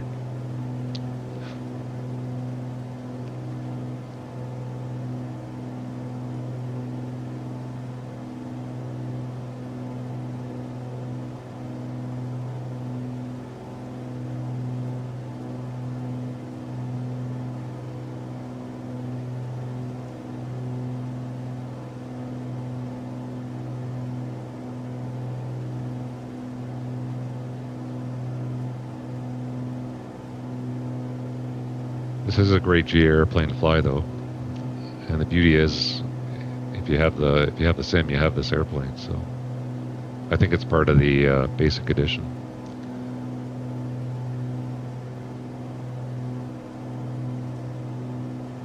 Yeah, so I don't want to go down that lake there. I need to go down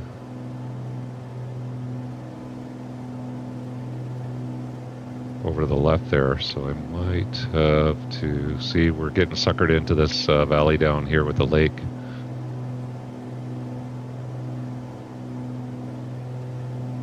To the right, so I need to come down here. Yeah, so we are going down this valley here, so I'm going to have to see, it's really easy to get yourself sidetracked.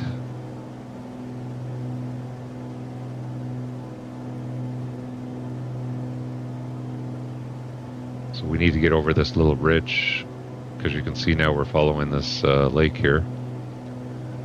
So we need to get over this little ridge to the left here to get back on track.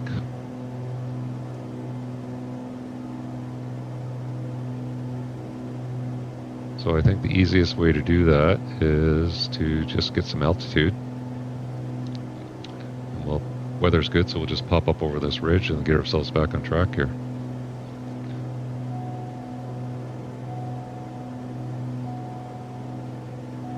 Oh, getting too high on the temps there.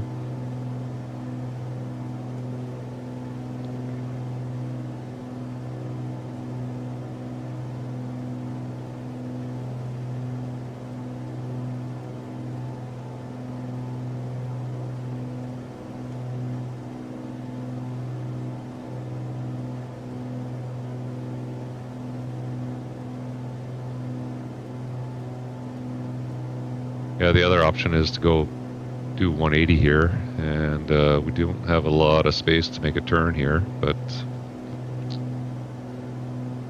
coming in over the lake here, so if I make a tight turn, I'll get myself right up to 45 degrees of bank.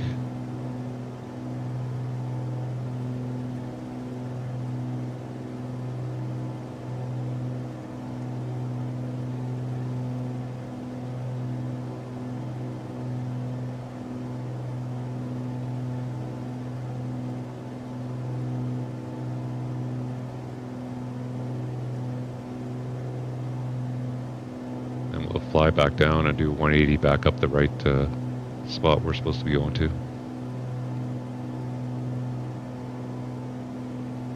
So if we just kind of hop over this little ridge line here, I think we'll be on the right track.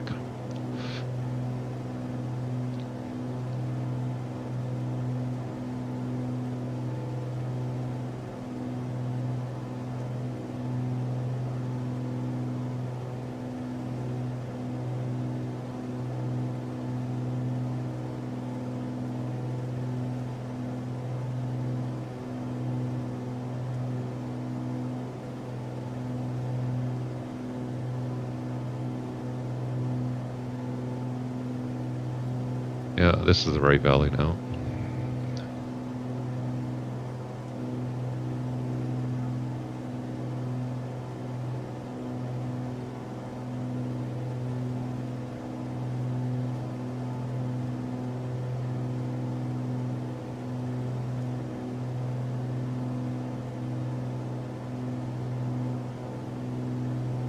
See how easy it is to get suckered down the wrong valley in these hills like this, in these valleys.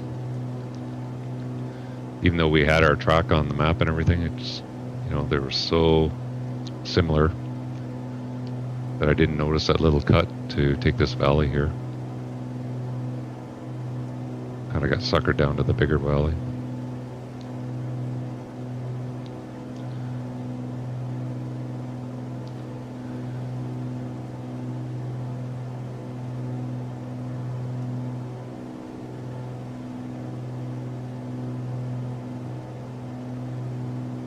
So you've flown the SR20 in real life there, Mark? Well, that's pretty cool.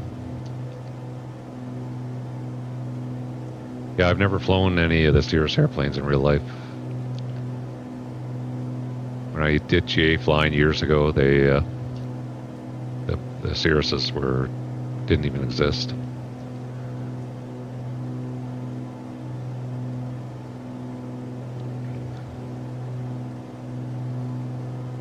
Okay, we're looking good. We're back on track. Then we come down and make a left turn down at the end of this valley and come back into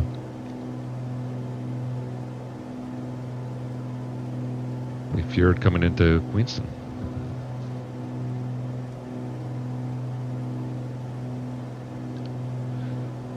See the fall colors are coming out here in New Zealand.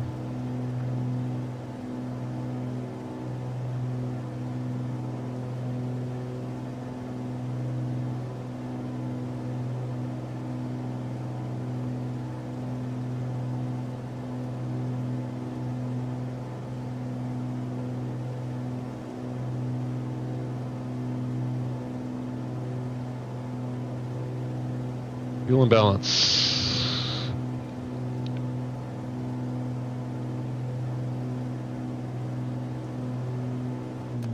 Whoops.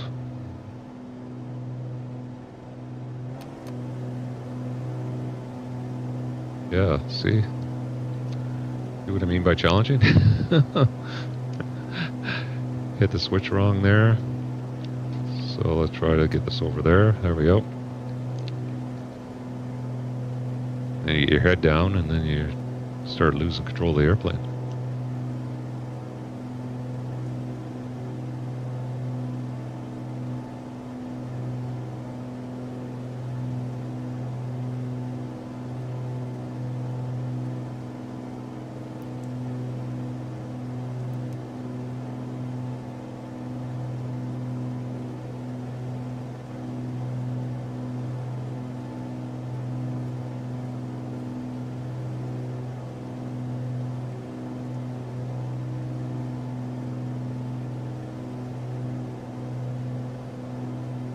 Okay, make a left turn here.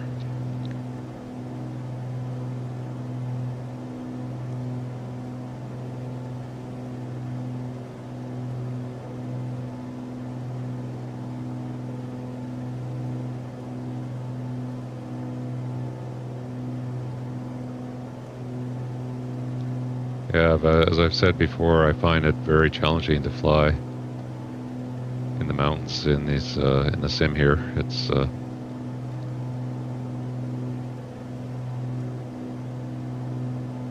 having that full field of view makes it very difficult.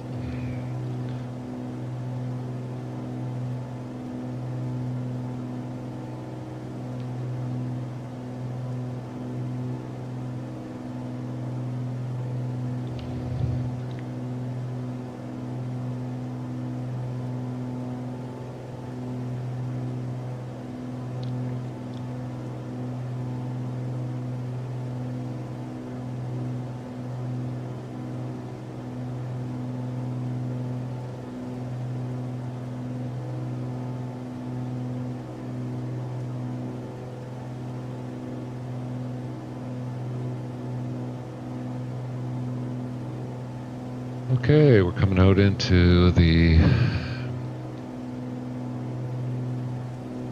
is just a lake here.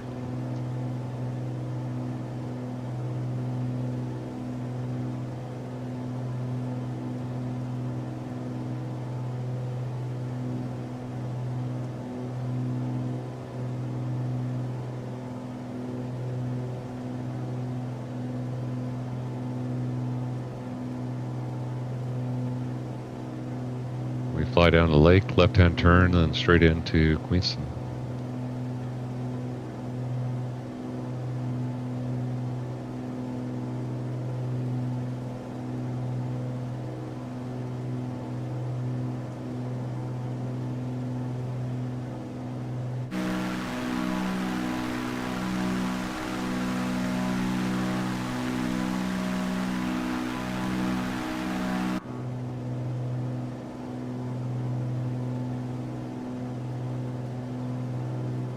We'll work our way down to 1,500 feet again.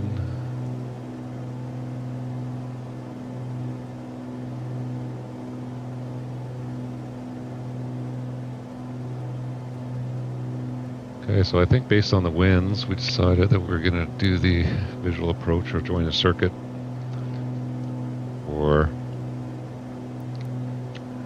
runway 23. So let's load the visual approach runway 23. So we'll go to procedure, enter.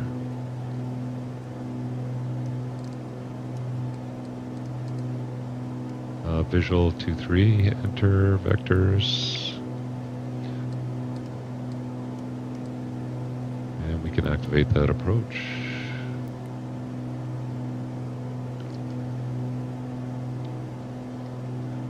Perfect.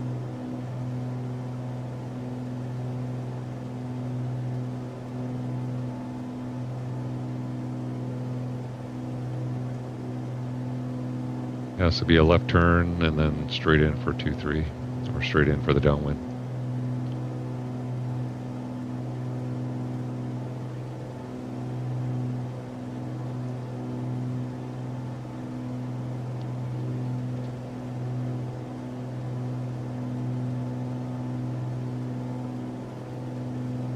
So the airport's right at the end of that inlet there. So we come down here, left turn. We'll come down the right-hand side for a left-hand downwind for runway 23.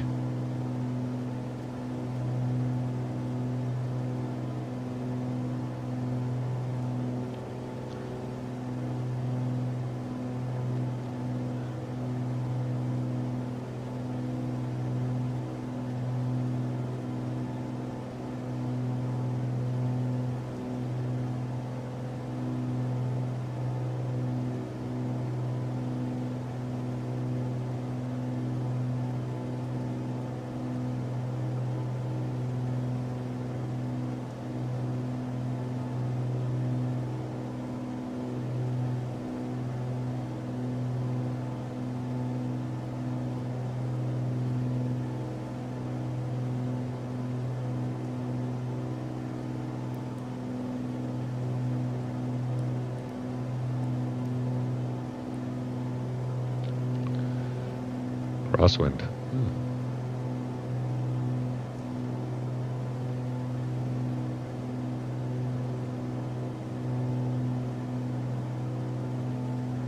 I haven't seen that pop up before on the PFD there. Anybody in the chat ever seen that before on the Cirrus SR22? Does that give me a crosswind warning for the airport that we're landing at?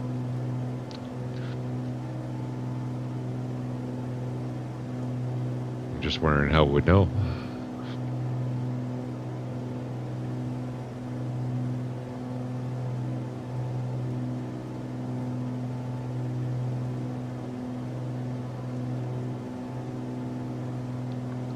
Update our altimeter.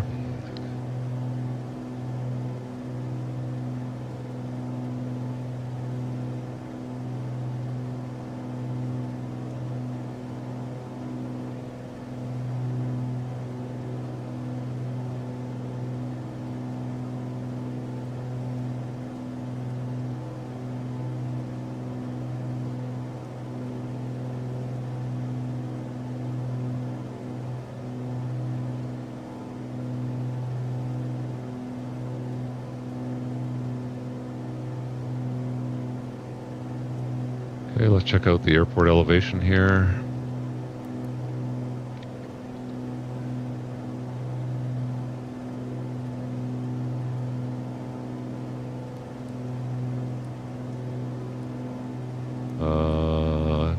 It's 1171, so we need to be at 2171, so we'll climb up a little bit. Yeah, I kind of felt like we're only about 500 feet above the water there. Make it 2,200 feet for the downwind. Okay, that crosswind warning is gone. That might be something if you're at 500 feet or below and it just registers the wind that it's too strong for if you're going to land. That's what my guess is. Interesting warning.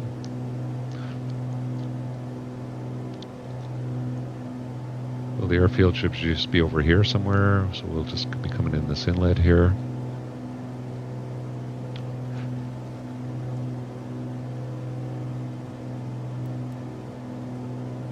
So I'll get our mixture full rich, I'll put the boost pump on, get up to 2,200 feet.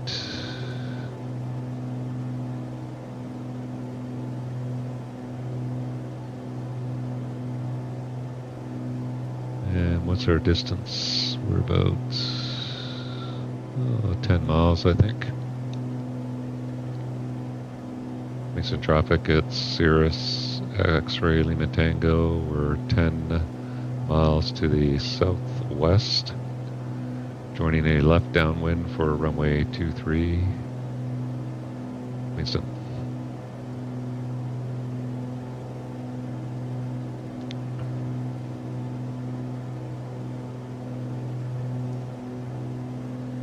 Okay, looks good.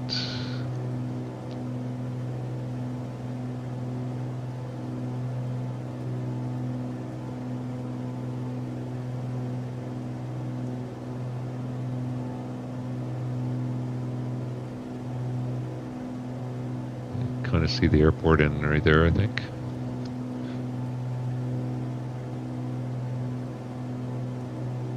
Yep, there's the runway right there. So we'll just join on the right-hand side, left downwind. We might have to take it out and just do a teardrop, come back around for runway 23 there. See the winds right now at here are 180 at 21. Yeah, so that's pretty good.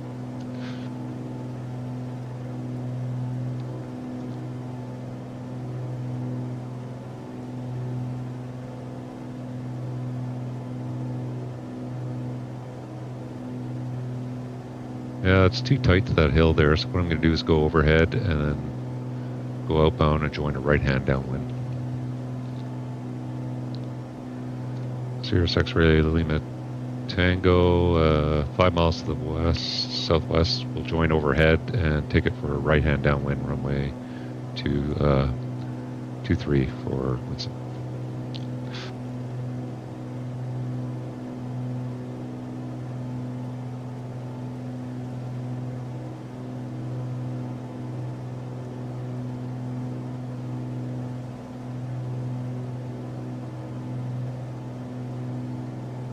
Okay, we're below our approach flap speed, so we can get that any time.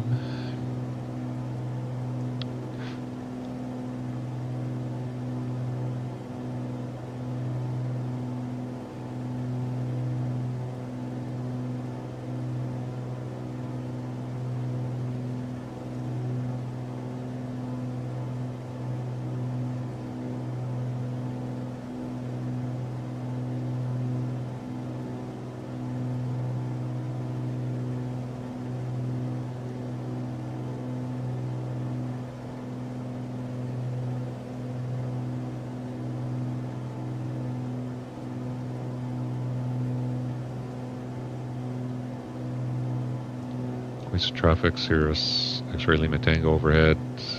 To join our right-hand downwind runway 23 Queensland.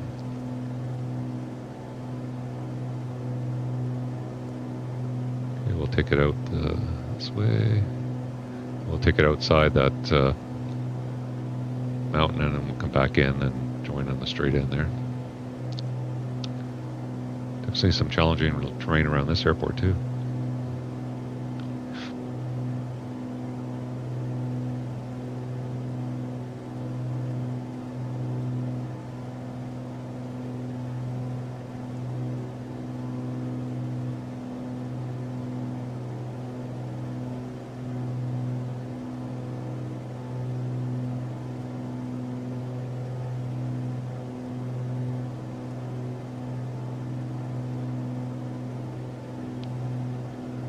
I have done the instrument approach into here, and it's a cool approach to do. It's a RNAV approach. Flies an RMP approach down the valley.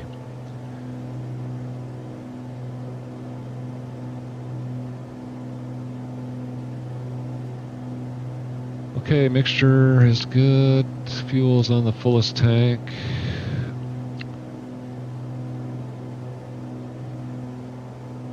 Our landing light is still on.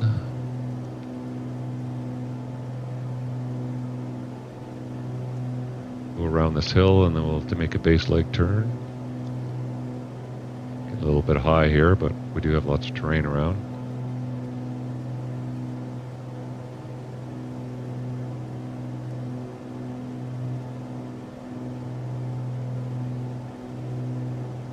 Okay, we'll take it past the hill and then we'll make a turn on the base leg.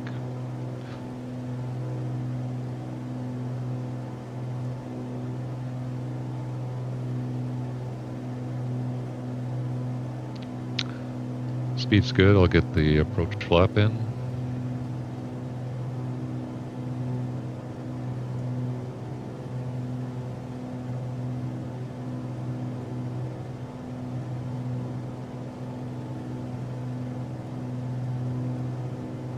Okay, there's base leg. Points of traffic, Cirrus X-ray Lima Tango, right base, runway 23, full stop. Queenston.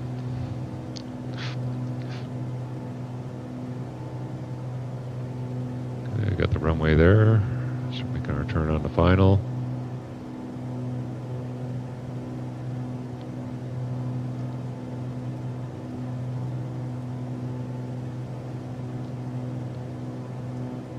Yeah, definitely the left downwind wasn't going to work here.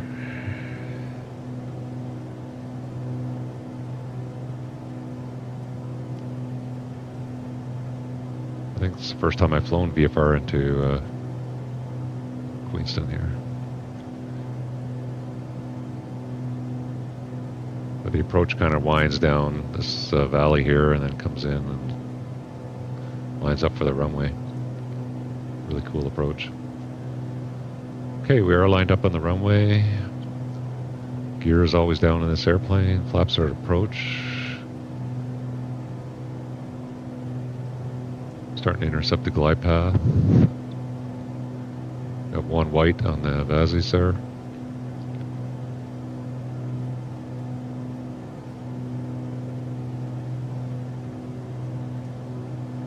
And we'll start our descent.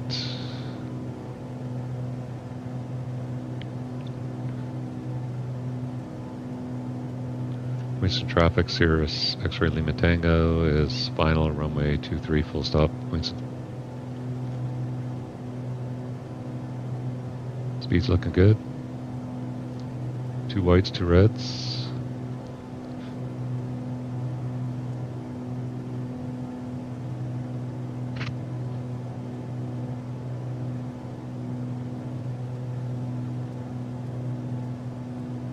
I just had to take a drink of water there. Whoop, speed's coming back. Speed there.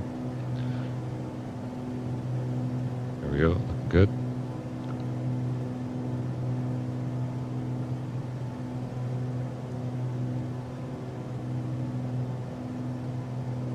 Yeah, the winds aren't too bad. 190 at 196 at 25, so definitely favoring this runway. I am getting that crosswind warning though. That's interesting.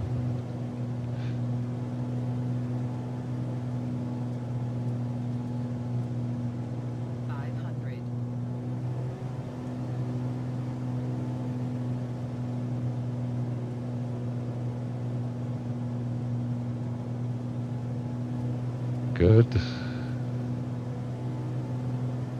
Strong winds. I'll keep the speed up at least around 90 here.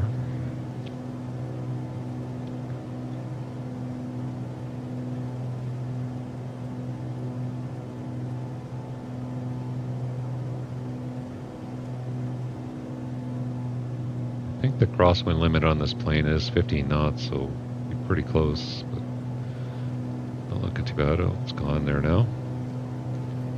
Yaw dampers off.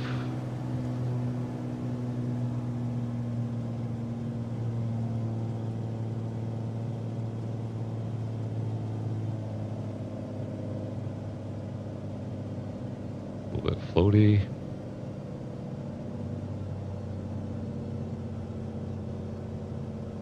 Definitely a challenging landing on this runway.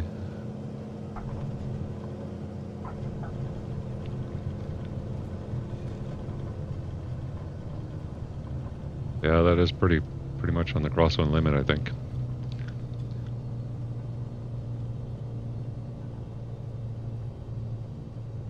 Well, welcome to Queenston. That was challenging.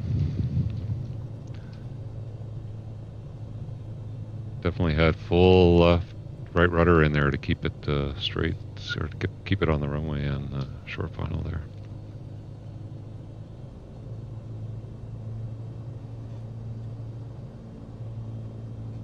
Queenston traffic, it's Cirrus X-ray Lima Tango is clear of 23, taxiing to the apron, Queenston.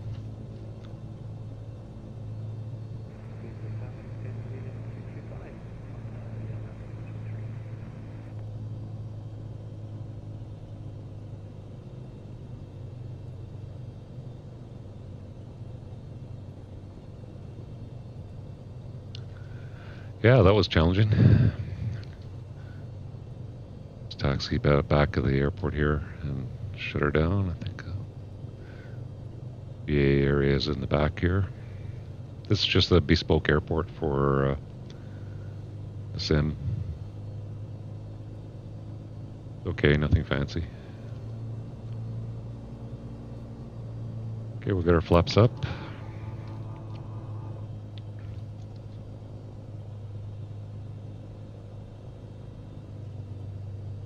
Definitely a challenging VFR flying day, that's for sure. Winds, mountainous terrain. Hope you enjoyed the flight, everyone.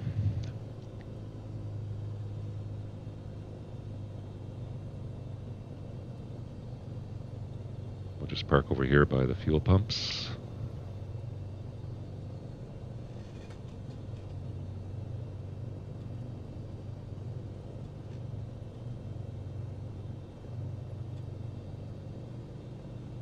If you did enjoy it, take the time, hit the like button, share, subscribe, sign up for notifications so you can see videos like this when we put them on in the future. Okay, so lane lights off, strobe light off, pitot heat is off, fuel pump off, flaps are up.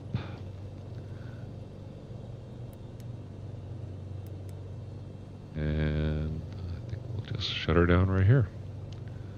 So I'll go off, mixture cut off, get the avionics off, nav light off, alternators off,